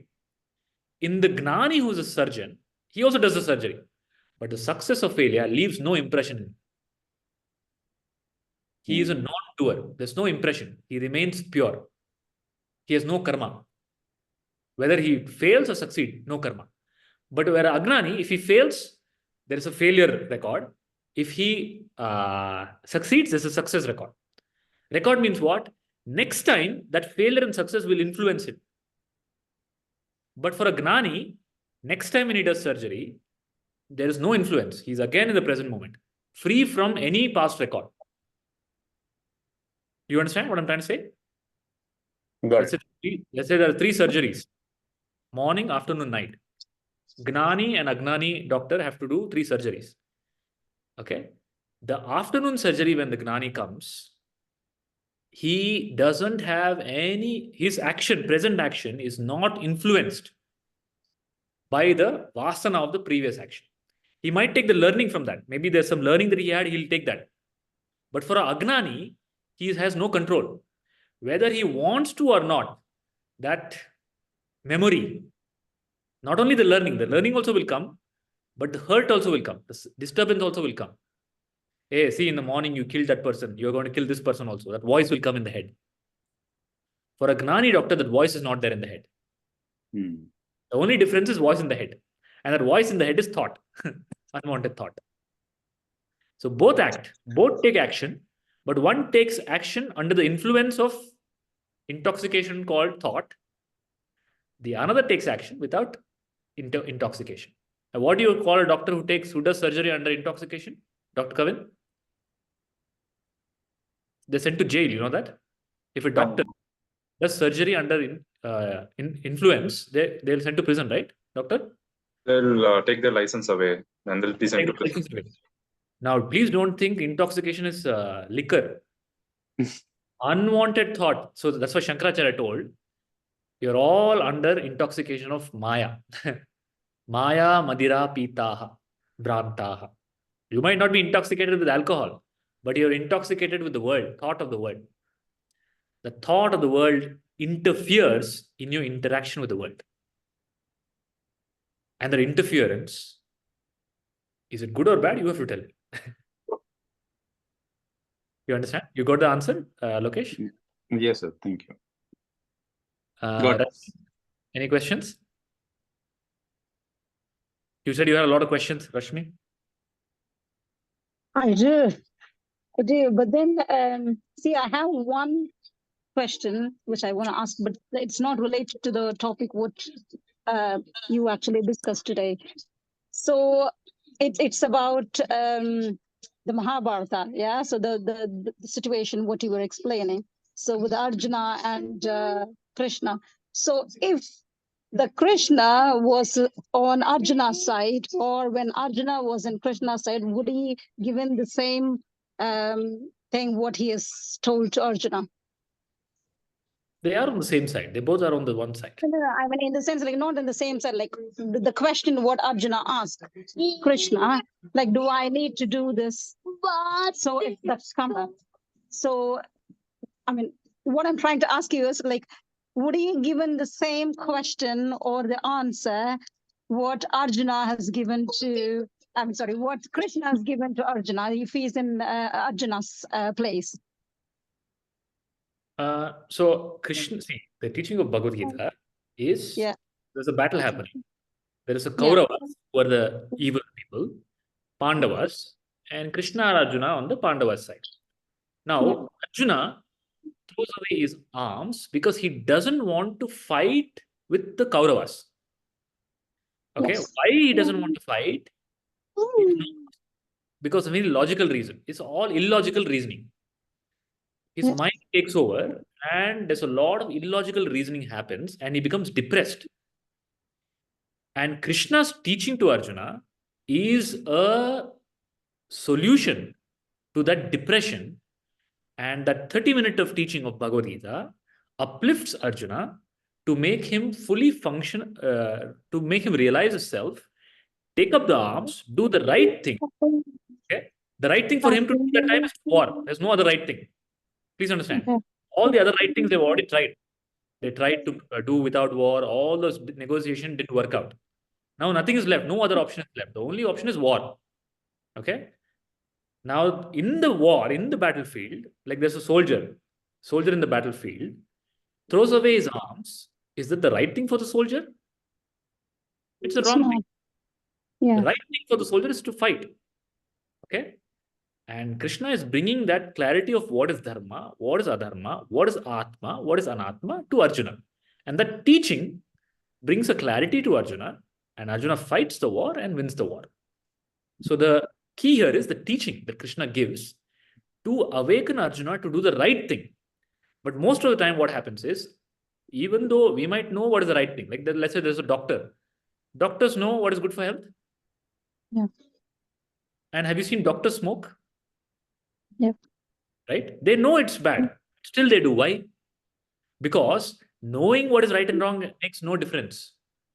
There is something deep inside us, which is the unconscious programming that overrides our knowledge. That is the main problem. And that is the problem of ignorance, deep ignorance. So Krishna is addressing the deep ignorance.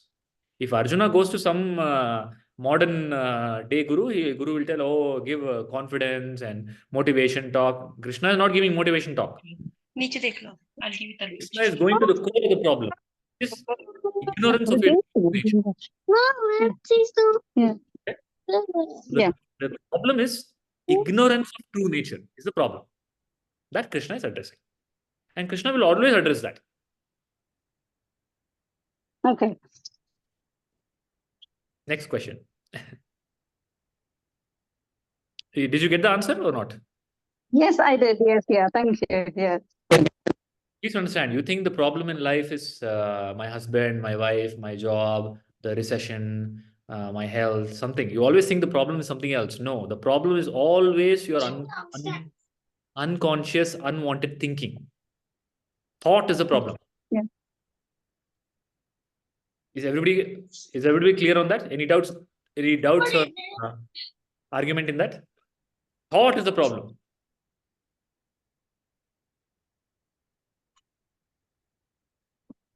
Neeta, Malati, any questions? Is it clear so far, the thread?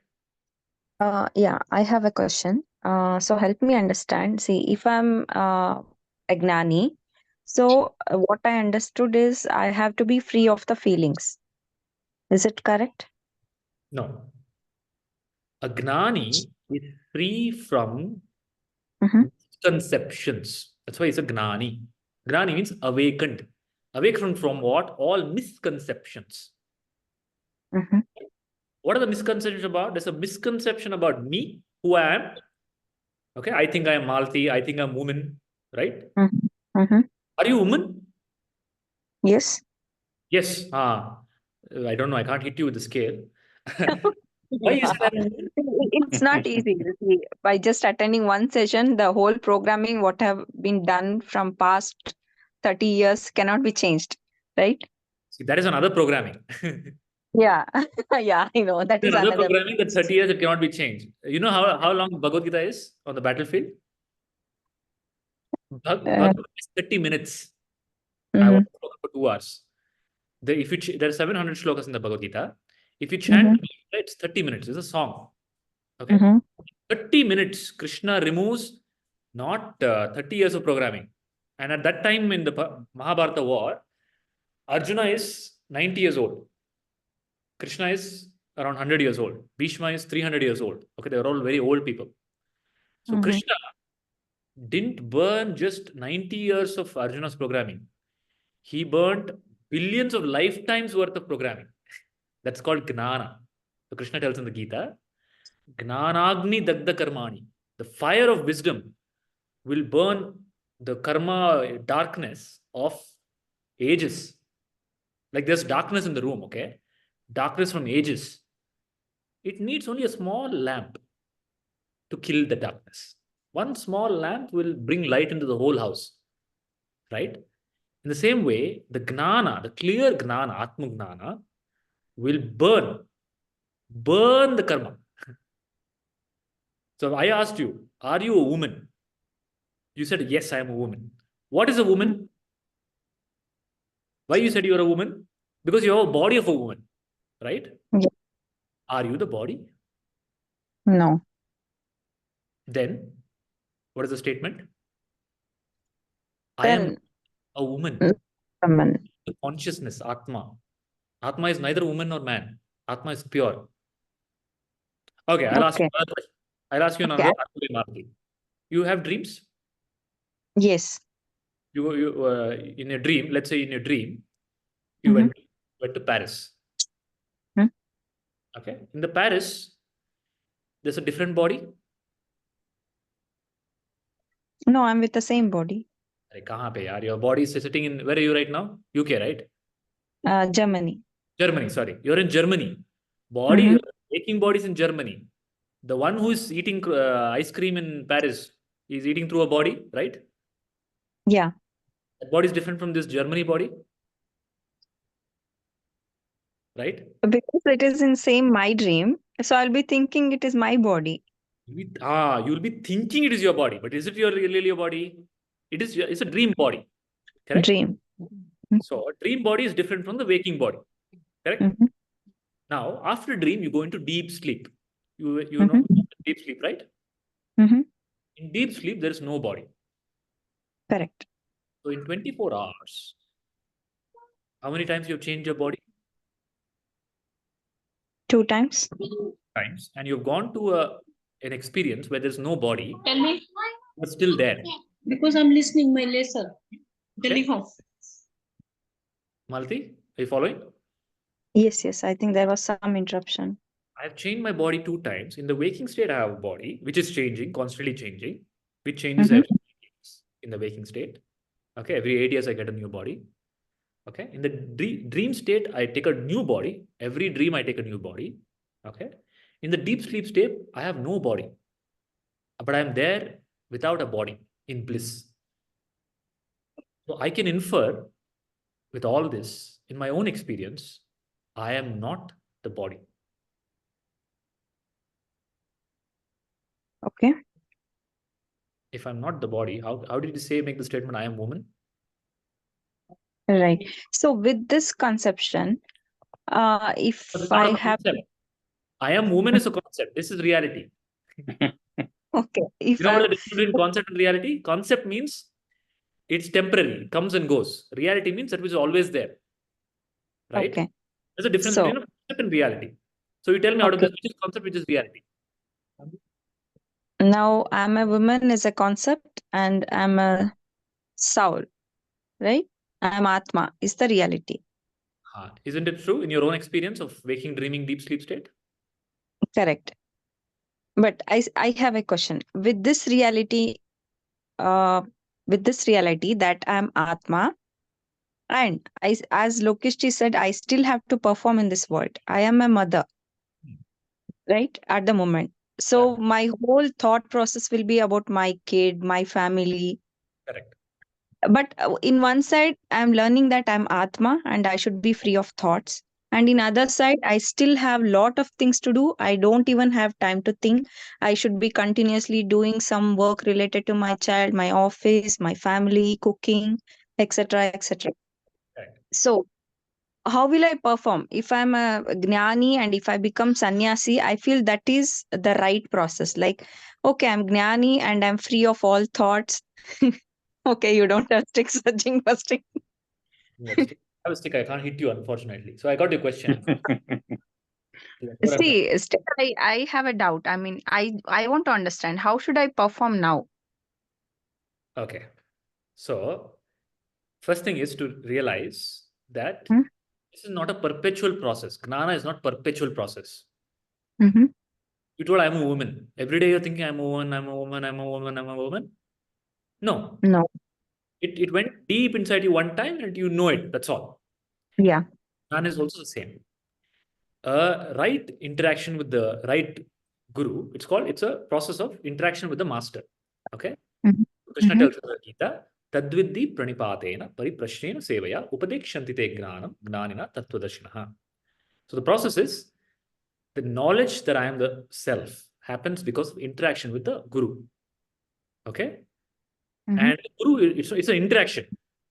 Pariprashnena, you ask question and the guru answers it. In that process, you realize I'm the self. Once you realize yourself, it's not every day I'm telling I'm self, I am self, I am self, I am Atma, I am Atma. No. It's a one-time crystal clear clarity dawns in you that Mm-hmm. I am not the body, I am not the mind, I am Atma. And that's Mm-hmm. called Mukti. Okay? Mm-hmm. That's a one-time thing. You become clear. That's called Aparoksha Gnana. You become very clear. Mm-hmm. After that, you don't have to keep telling. There's no more effort required. Mm-hmm. After that, whatever you do is divine. After a Gnani, whatever the Gnani does, if the Gnani, that's why there's a beautiful song called Madhurashtakam. Mm-hmm. Madhurashtakam, have you heard Madhurashtakam? Yes. Madhurashtakam is on Krishna. Adharam Maduram, Vadanam Maduram, Nayanam Maduram, Hasitam Maduram, Vasanam Maduram, Charitam Maduram, Gamanam Maduram, Hasitam Maduram. It's describing whatever Krishna does is beautiful. If he sneezes, it's beautiful. If he cries, it's beautiful. If he dances, it's beautiful. If he scolds, it's beautiful. If he wears a cloth, it's beautiful. If he's naked, it's beautiful. If he teaches, it's beautiful. If he kills, it's beautiful. Okay? Because there's no individuality there. There is no programmed behavior there. It is just divinity operating. Okay? So Okay. as a process of one time becoming clear, who am I? That part is clear? Then Okay. once I'm clear who am I, then what I'm not does not interfere in my thought pattern. For example, right now when you're a mother, you said you're a mother. Yes. Your role, but you're not only a mother. You play the role of wife, Yes. play the role of employee, Yes. play the role of Indian in Germany, Yes. you play the role of daughter, Yes. you play the role of human being, Yes. play the role of some political party, right wing, left wing. No. Some you make some decision, no? Or no, you play the role of non-political. Yeah.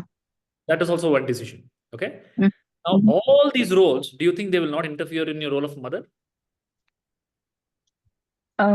Yes, it will interfere. You tell me, do they or don't they? They do interfere. I'll tell you what a mother is. So there's one. Sure.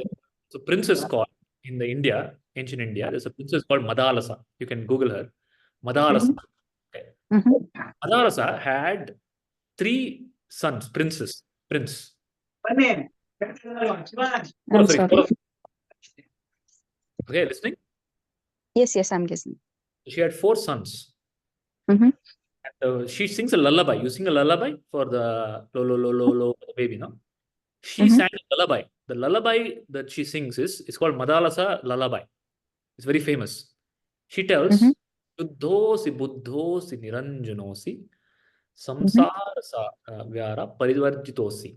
She tells the child, newborn child, that you are Shuddha, you are pure, you are not the body, you are not my child, you are the divine child. Okay? And all her children became enlightened.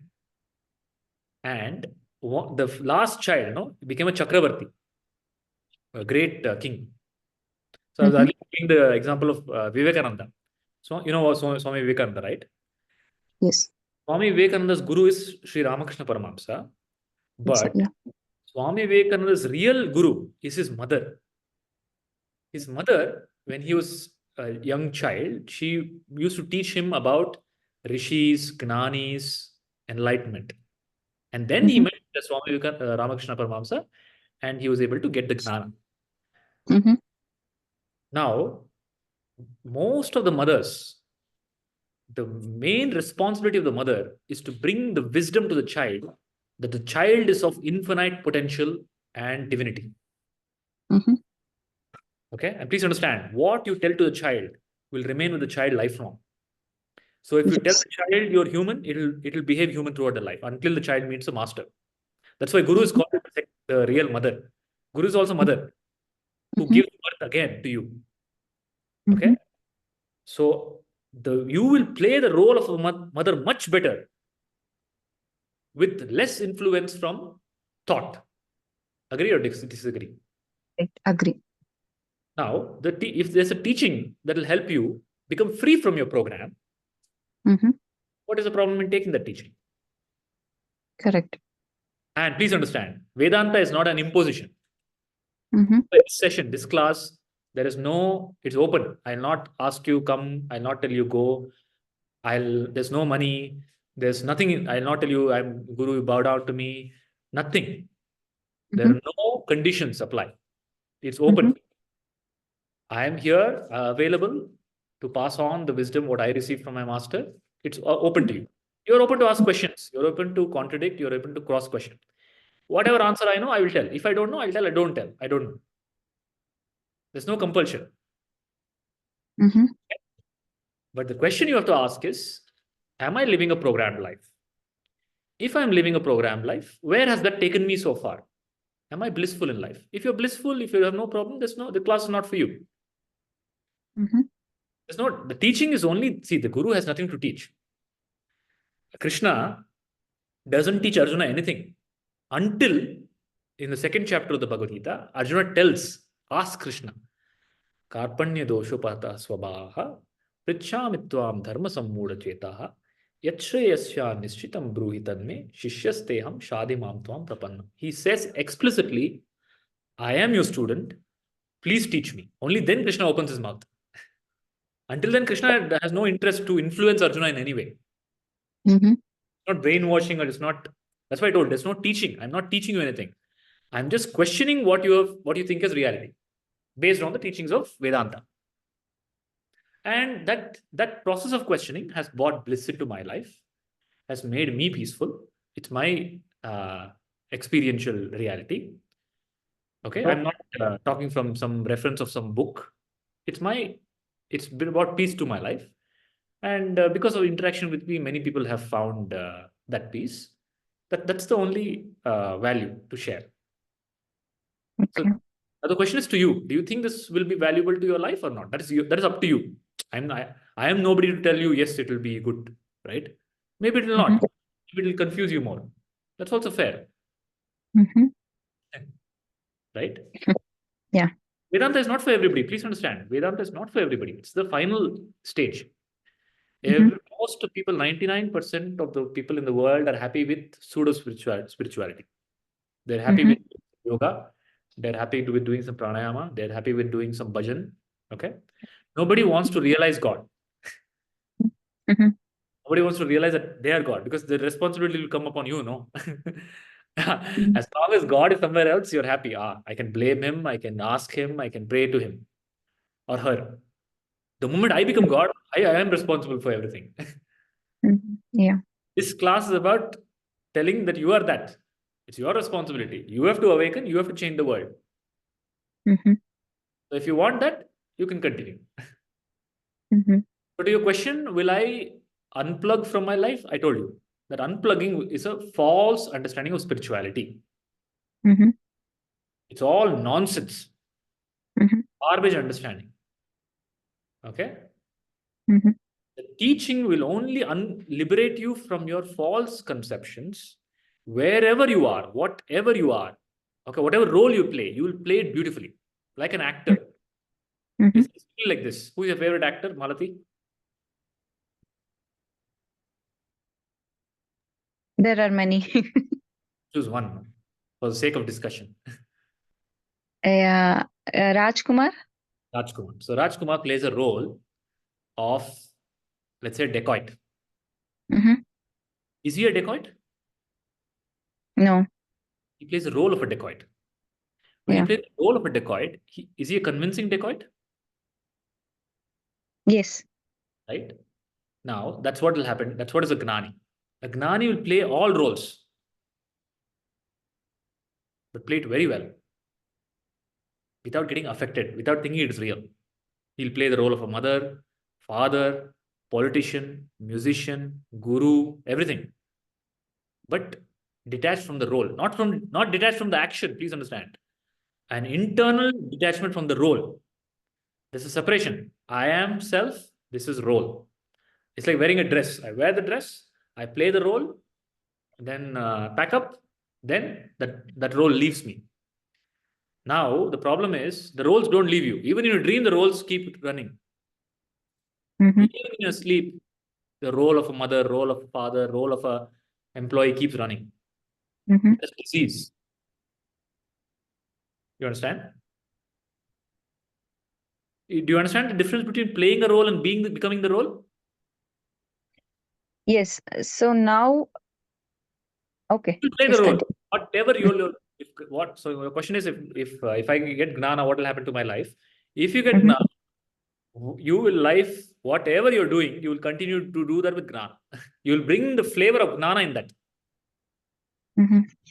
If you are an artist, you will become an enlightened artist. If you're a musician, you'll become an enlightened musician. If you're a doctor, you'll become an enlightened doctor. And please understand. And this is only a very superficial answer, okay? The reality is, The reality is there is a physiological impact of enlightenment. See, our brain from the age of uh, 3 months to 3 months in the womb, okay, 6 months in the womb to the age of 12, it's when most of our neural connections happen. That's why the learning that you have in that primal age is very significant. It goes very deep inside your consciousness. Okay, what you are at that time is what you'll be rest of your life. You can there'll be some top layer happening in the mind, but deep inside what you are is what you've picked up in that formative years. Okay, and that will solidify as you grow old. But the brain, the human brain, has multiple possibilities, infinite neural possibilities, connections. Okay, and it has infinite mental abilities also. Okay, you understand this? You're following what I'm saying? Like somebody creates $1 billion company. It's all mental ability. Please understand. They're able to do that because of their mental neural framework. Somebody is poverty because of the mental neural framework. Somebody is an artist because of mental neural framework. Somebody is successful, somebody is a certain way, it's because of mental neural framework. Clear? Yes. Now, the mental neural framework, the question that spirituality is asking is, oh, I have a mental neural framework. Is that it? Can I explore more? Can I be more than this? Can I be more than my programmed framework? Can new neural connections happen? Can new energies flow through my nervous system? So the nervous system is full of energies. Please understand. The energies that take care of your heart, your brain, your thyroid, your hormones, all those are energies, subtle energies. Now the subtle energies are always stuck in your neural pathways, the form neural pathways. Are you following what I'm saying? That is why no matter what you get in life, you get money, you get fame, you get rich, you get whatever you get, your energies will still move in the same neural pathway. No matter where you are, you will have the same kind of thoughts, same person. You've seen that in people? No matter what changes externally in their life, they're the same person because they're stuck in the neural pathway. The energy is stuck in the lower centers. Yeah. But the brain, the nervous system, has higher centers. It's called Agna, pineal gland, pituitary gland, Agna and Sahasrara and Vishuddhi. These are higher centers. There are lower centers called Muladhara, Swadhisthana, and Manipura, which is mostly about survival, sex, and action. Okay, so if you observe your thoughts are always about survival. Thoughts are always about physical pleasure, sense pleasure, either sex or food or whatever. About action, regret. I should have done this, I should have not done this, what should I do? Future, anxiety. Okay, that is, so how do I tell where my energies are, where my mind consciousness is based on my thought pattern. My recurrent thought pattern is about survival, fear, sex, food, action, regret. That means I'm stuck in the lower centers. Now, where's the creativity in all this? There's no creativity. It's a programmed behavior. It's an animal life. Yeah. In a human being, there's a possibility of a much higher order existence, higher intelligence, higher intuition, higher vision, higher powers, which are all possible. Okay.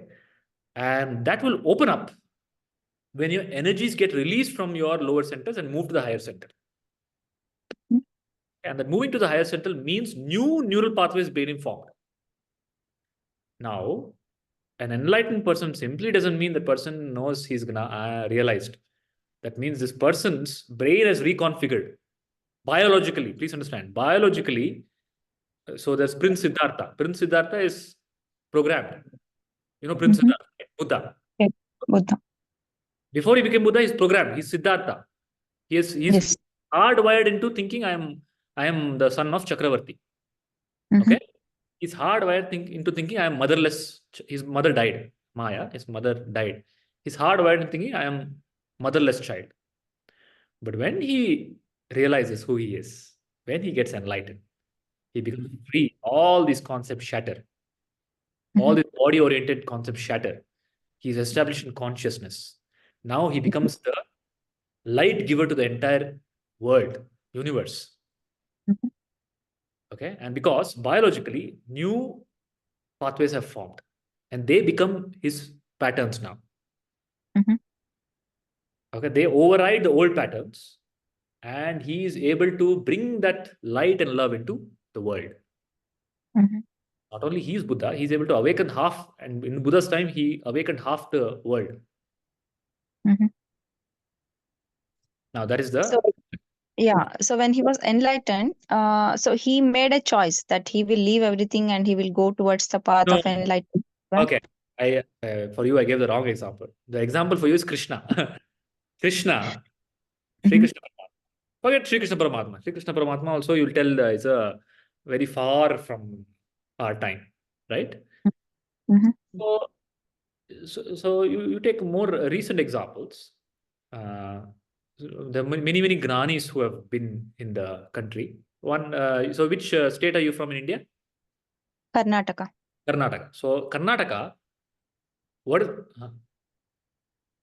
Sure. What is the great? What is Karnataka? So Karnataka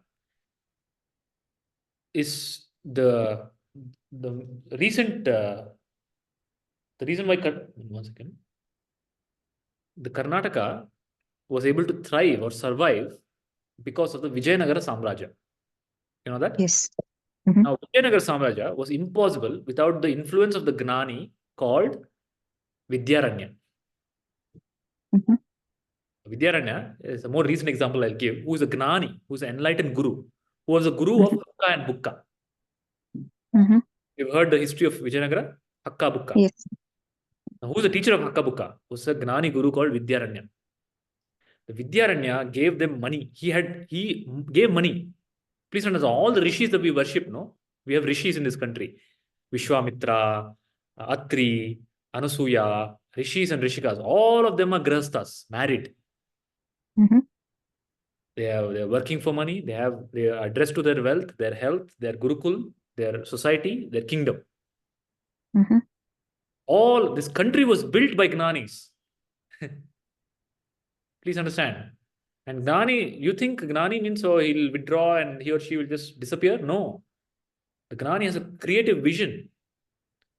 That's why Krishna tells, Yada yada hi dharmasya glanir bhavati bharata abhyutthanam adharmasya tadatmanam shrajamyaham pavitranaya sadhuna vinashaya chatushra. That means he or she Mhm. is taking a conscious role in the world for the sake of Loka Kalyana. Earlier, as an individual, they were able to do something.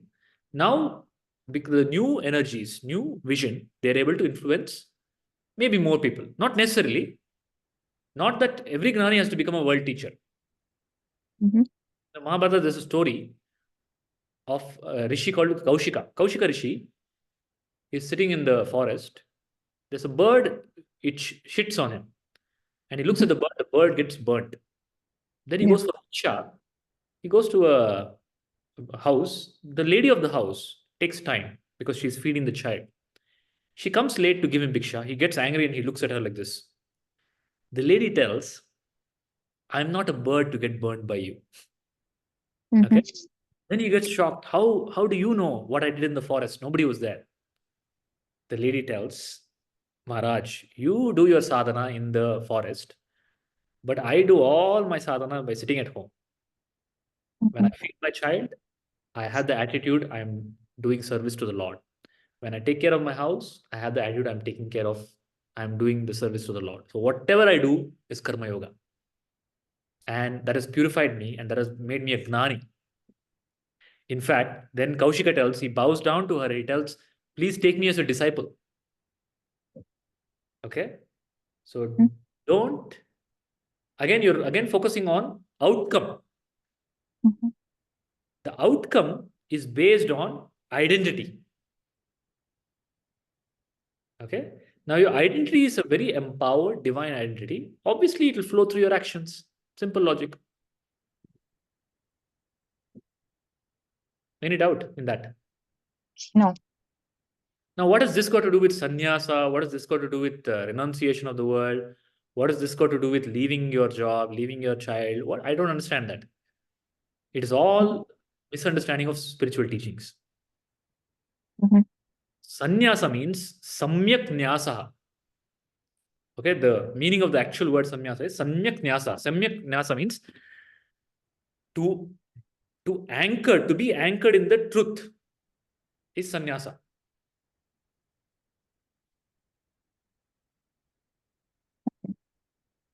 And that has nothing to do with external dress, external beard, external tilak, nothing of that sort. Mhm. In fact, we don't know. So there might be many people all around us who might be awakened beings, but we don't know because they live an ordinary life. People only know celebrity enlightened beings. Okay? But enlightenment is not that. Enlightenment is an inner happening. It has nothing to do with the outer. If you're meant to do something at that scale, you will do it. Okay. Understood. Thank you so much, Guruji. So in simple words, your energies will get freed Mhm. from the centers of survival, fear, and uncontrolled thought patterns and programmed life. There is a lower center, Muladhara, Swadhisthana, and Manipura. It will move to the higher center. Expression, okay, creativity, Mhm. vision, clear clarity. You'll have a crystal clear vision. Understanding of you, self, world, and Paramatma. Jiva, Jagat, Ishvara. There'll be no doubt. Mhm. Now, neither you know Jiva, neither you know Jagat, neither you know Ishvara. Mhm. Okay. Mhm.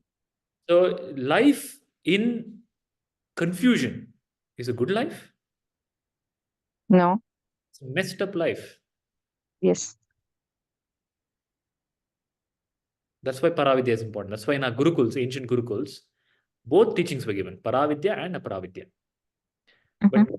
after all the invasions and destructions, a lot of the Paravidya was lost. Okay.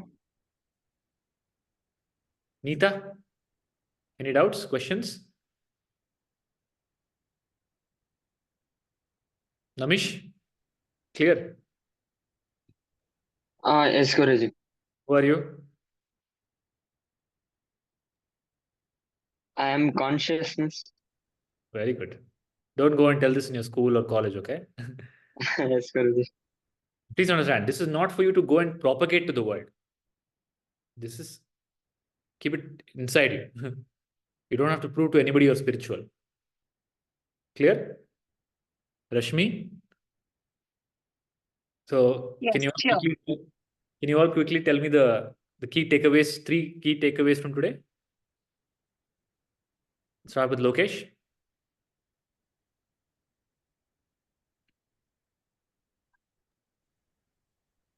Yeah, key takeaway is I understood who am I, Who are you?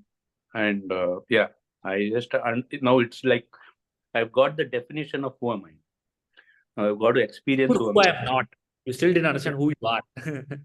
Yeah, so that's what I'm saying. So basically, I need to experience who am I with that definition, taking that definition and practically, and like Malti, she asked a similar question. Similar question, and you gave an extended answer to my question. Yeah. So it was nice. That was another takeaway. So, and yeah, so there are so many things practically I need to implement all these. You said there is no learning in this, but there was, in the process of unlearning, there was many learnings actually. So that yeah, there are plenty of takeaways in this session. So glad to be part of this discussion and would like to be part of many other discussions with you actually. So very nice teaching. Decide whether you guys want to come to the next classes. By the time I'm done with you, you will become empty, khali. No questions, no answers, filled with light and clarity and established in divinity, hopefully. Okay. And there is nothing to do with your external life. Your external life will continue. Okay. Your external life will continue the way it is, your work, relationships, everything will continue. But none of those, the world, you will be in the world, but the world will not be in you. It's like there's a boat in the sea. The boat will go to its destination as long as the boat is on the water. The moment the water gets into the boat, it starts sinking. That's what happened to Arjuna. Arjuna is in the battlefield, but the battlefield starts entering Arjuna. It's a problem. You understand? So you will go through life, you will be in the world, you will go through the world, but without the world entering you. That is called enlightenment. Is it clear? Yeah. So, Rashmi, 3 key takeaways. Yes, for me, it's basically the detachment and the Atma, what we were talking about. So not like saying as me or you or something like that. So it's basically the Atma. You're not your child's mother. Is that clear? Yeah, the soul, basically the soul. Yeah. You are a pipe. Yeah. You are just an instrument for the child to come to the earth. It's a divine child. It's not your child. Yeah. Neither are you or your parents' child. You are also a divine child. Yeah, that's Okay. true. The more you're associated with your biological parents, you will carry forward not only their property, but also their diseases, genetic disorders, their mental disorders, their physical disorders, their karmic disorders. Yeah. Okay. Realize you are the child of Shiva and Shakti. You are God's child. So everybody correct your 3 points and put this main point. I am the divine child. Is that part clear? Any doubts in that? Namish? Any doubt you're not the divine child? No, Guruji. But please don't go and tell this to your father and mother. They'll get very hurt. Okay. Yeah, go ahead, Rashmi. Yes, so the detachment, but still I need to learn about that. So yeah, so how I can be able to detach myself, but yeah. Okay. So that's the next class. It's only trailer. It's only trailer today. Yeah, so that's what I mean. I've just grasped until now. So yeah, Okay, very good. thank you. Ms. Jane, क्या सीखा class में? Mute पे है आप.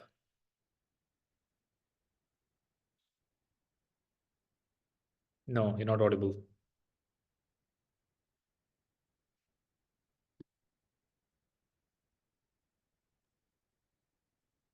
हाँ बोलिए. नहीं अभी भी म्यूट पे है. नहीं अनम्यूट पे है पर सुनाई नहीं दे रहा है. I think it's plugged to your earphones or something. नहीं. Okay, I'll come back to you. Neeta, takeaways.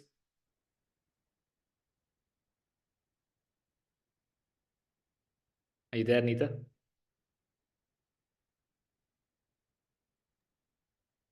Malti?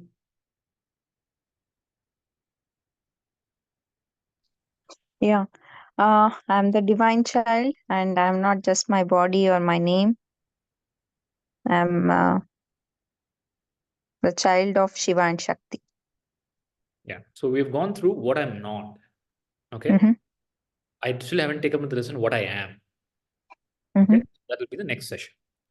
So Okay. next session we'll go deeper into Atma and Atma Viveka and understand who am I? How do I become free from unwanted thoughts and operate in the world? Mhm. Any questions, Malti? Is it clear? Yeah, it is clear. Thank you so much, Guru. Please understand, this is spirituality. Mhm. In the name of spirituality, people are doing all sorts of nonsense. Yeah.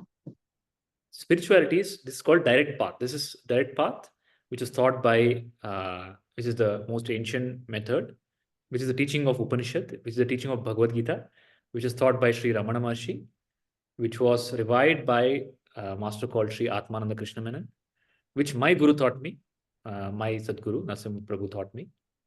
All of this going through this while taking care of our no exclusive attention to it, in the sense, no unplugging from your existing life.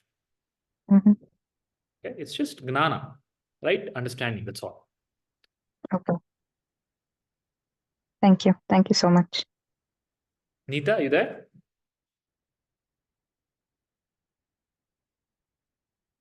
Okay, Surabhi, you're able to talk now?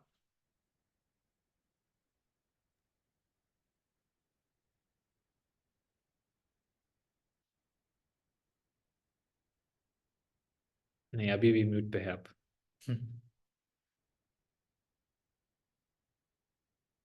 एक class से इतना शांत हो गया आप. बोलना ही बंद हो गया.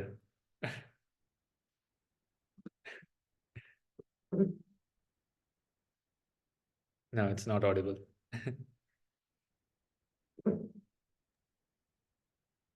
Okay. Nobody else? So this was the introductory session. This is how the classes will go forward. It's a process of inquiry. So we'll go deeper into inquiry under the Vedantic process. The Vedantic process is called the process of Prakriya.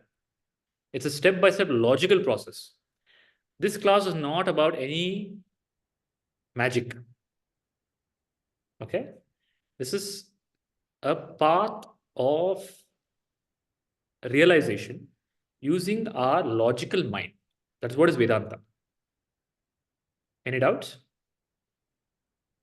And it's a path of question and answer. I'm not here with all answers. Okay? Either you ask a question or I'll ask a question. Ultimately, we are together trying to find the truth. And what is the truth? That also we'll find out in the next class. What is the definition of truth? And what is the ultimate truth? Okay, and one more disclaimer. This class will solve my problems in life. I don't have a job, I'll get a job. I'll get more money. My husband will be more nice to me. My parents will be more nice to me. My teacher will give me more marks. Nothing of that will happen. Okay, that's all. You have to go to different gurus for that. This class, whatever you have, I'll take away. You should be left with nothing psychologically. Only clarity should remain. Clarity of who I am, clarity of Jiva, Jagat, Ishvara, and ultimately the clarity of non-duality. We experience duality. Duality means two, me and the world. That is also a misconception. That is not truth. There is no me and the world. There's only one reality called Atma. That Atma is Paramatma. Paramatma alone exists. God alone exists. If you are perceiving something else, that means there's a problem.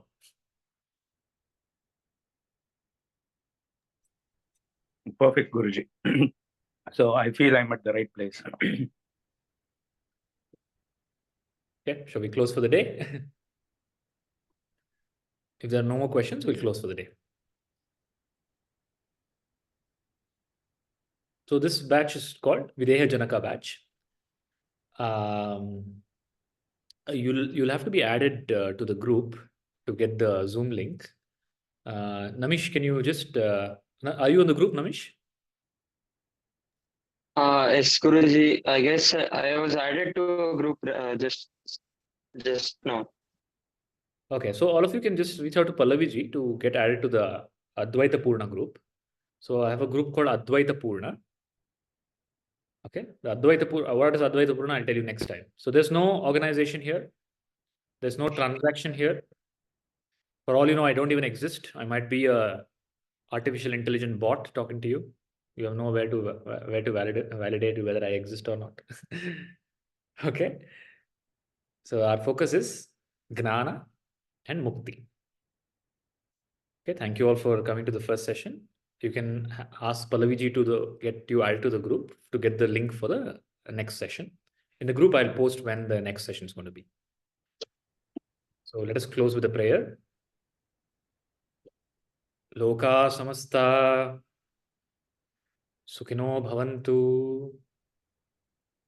Loka samasta sukhino bhavantu. Loka samasta.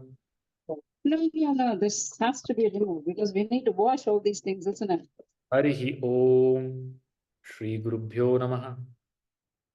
Harihi Om. My pranams to all.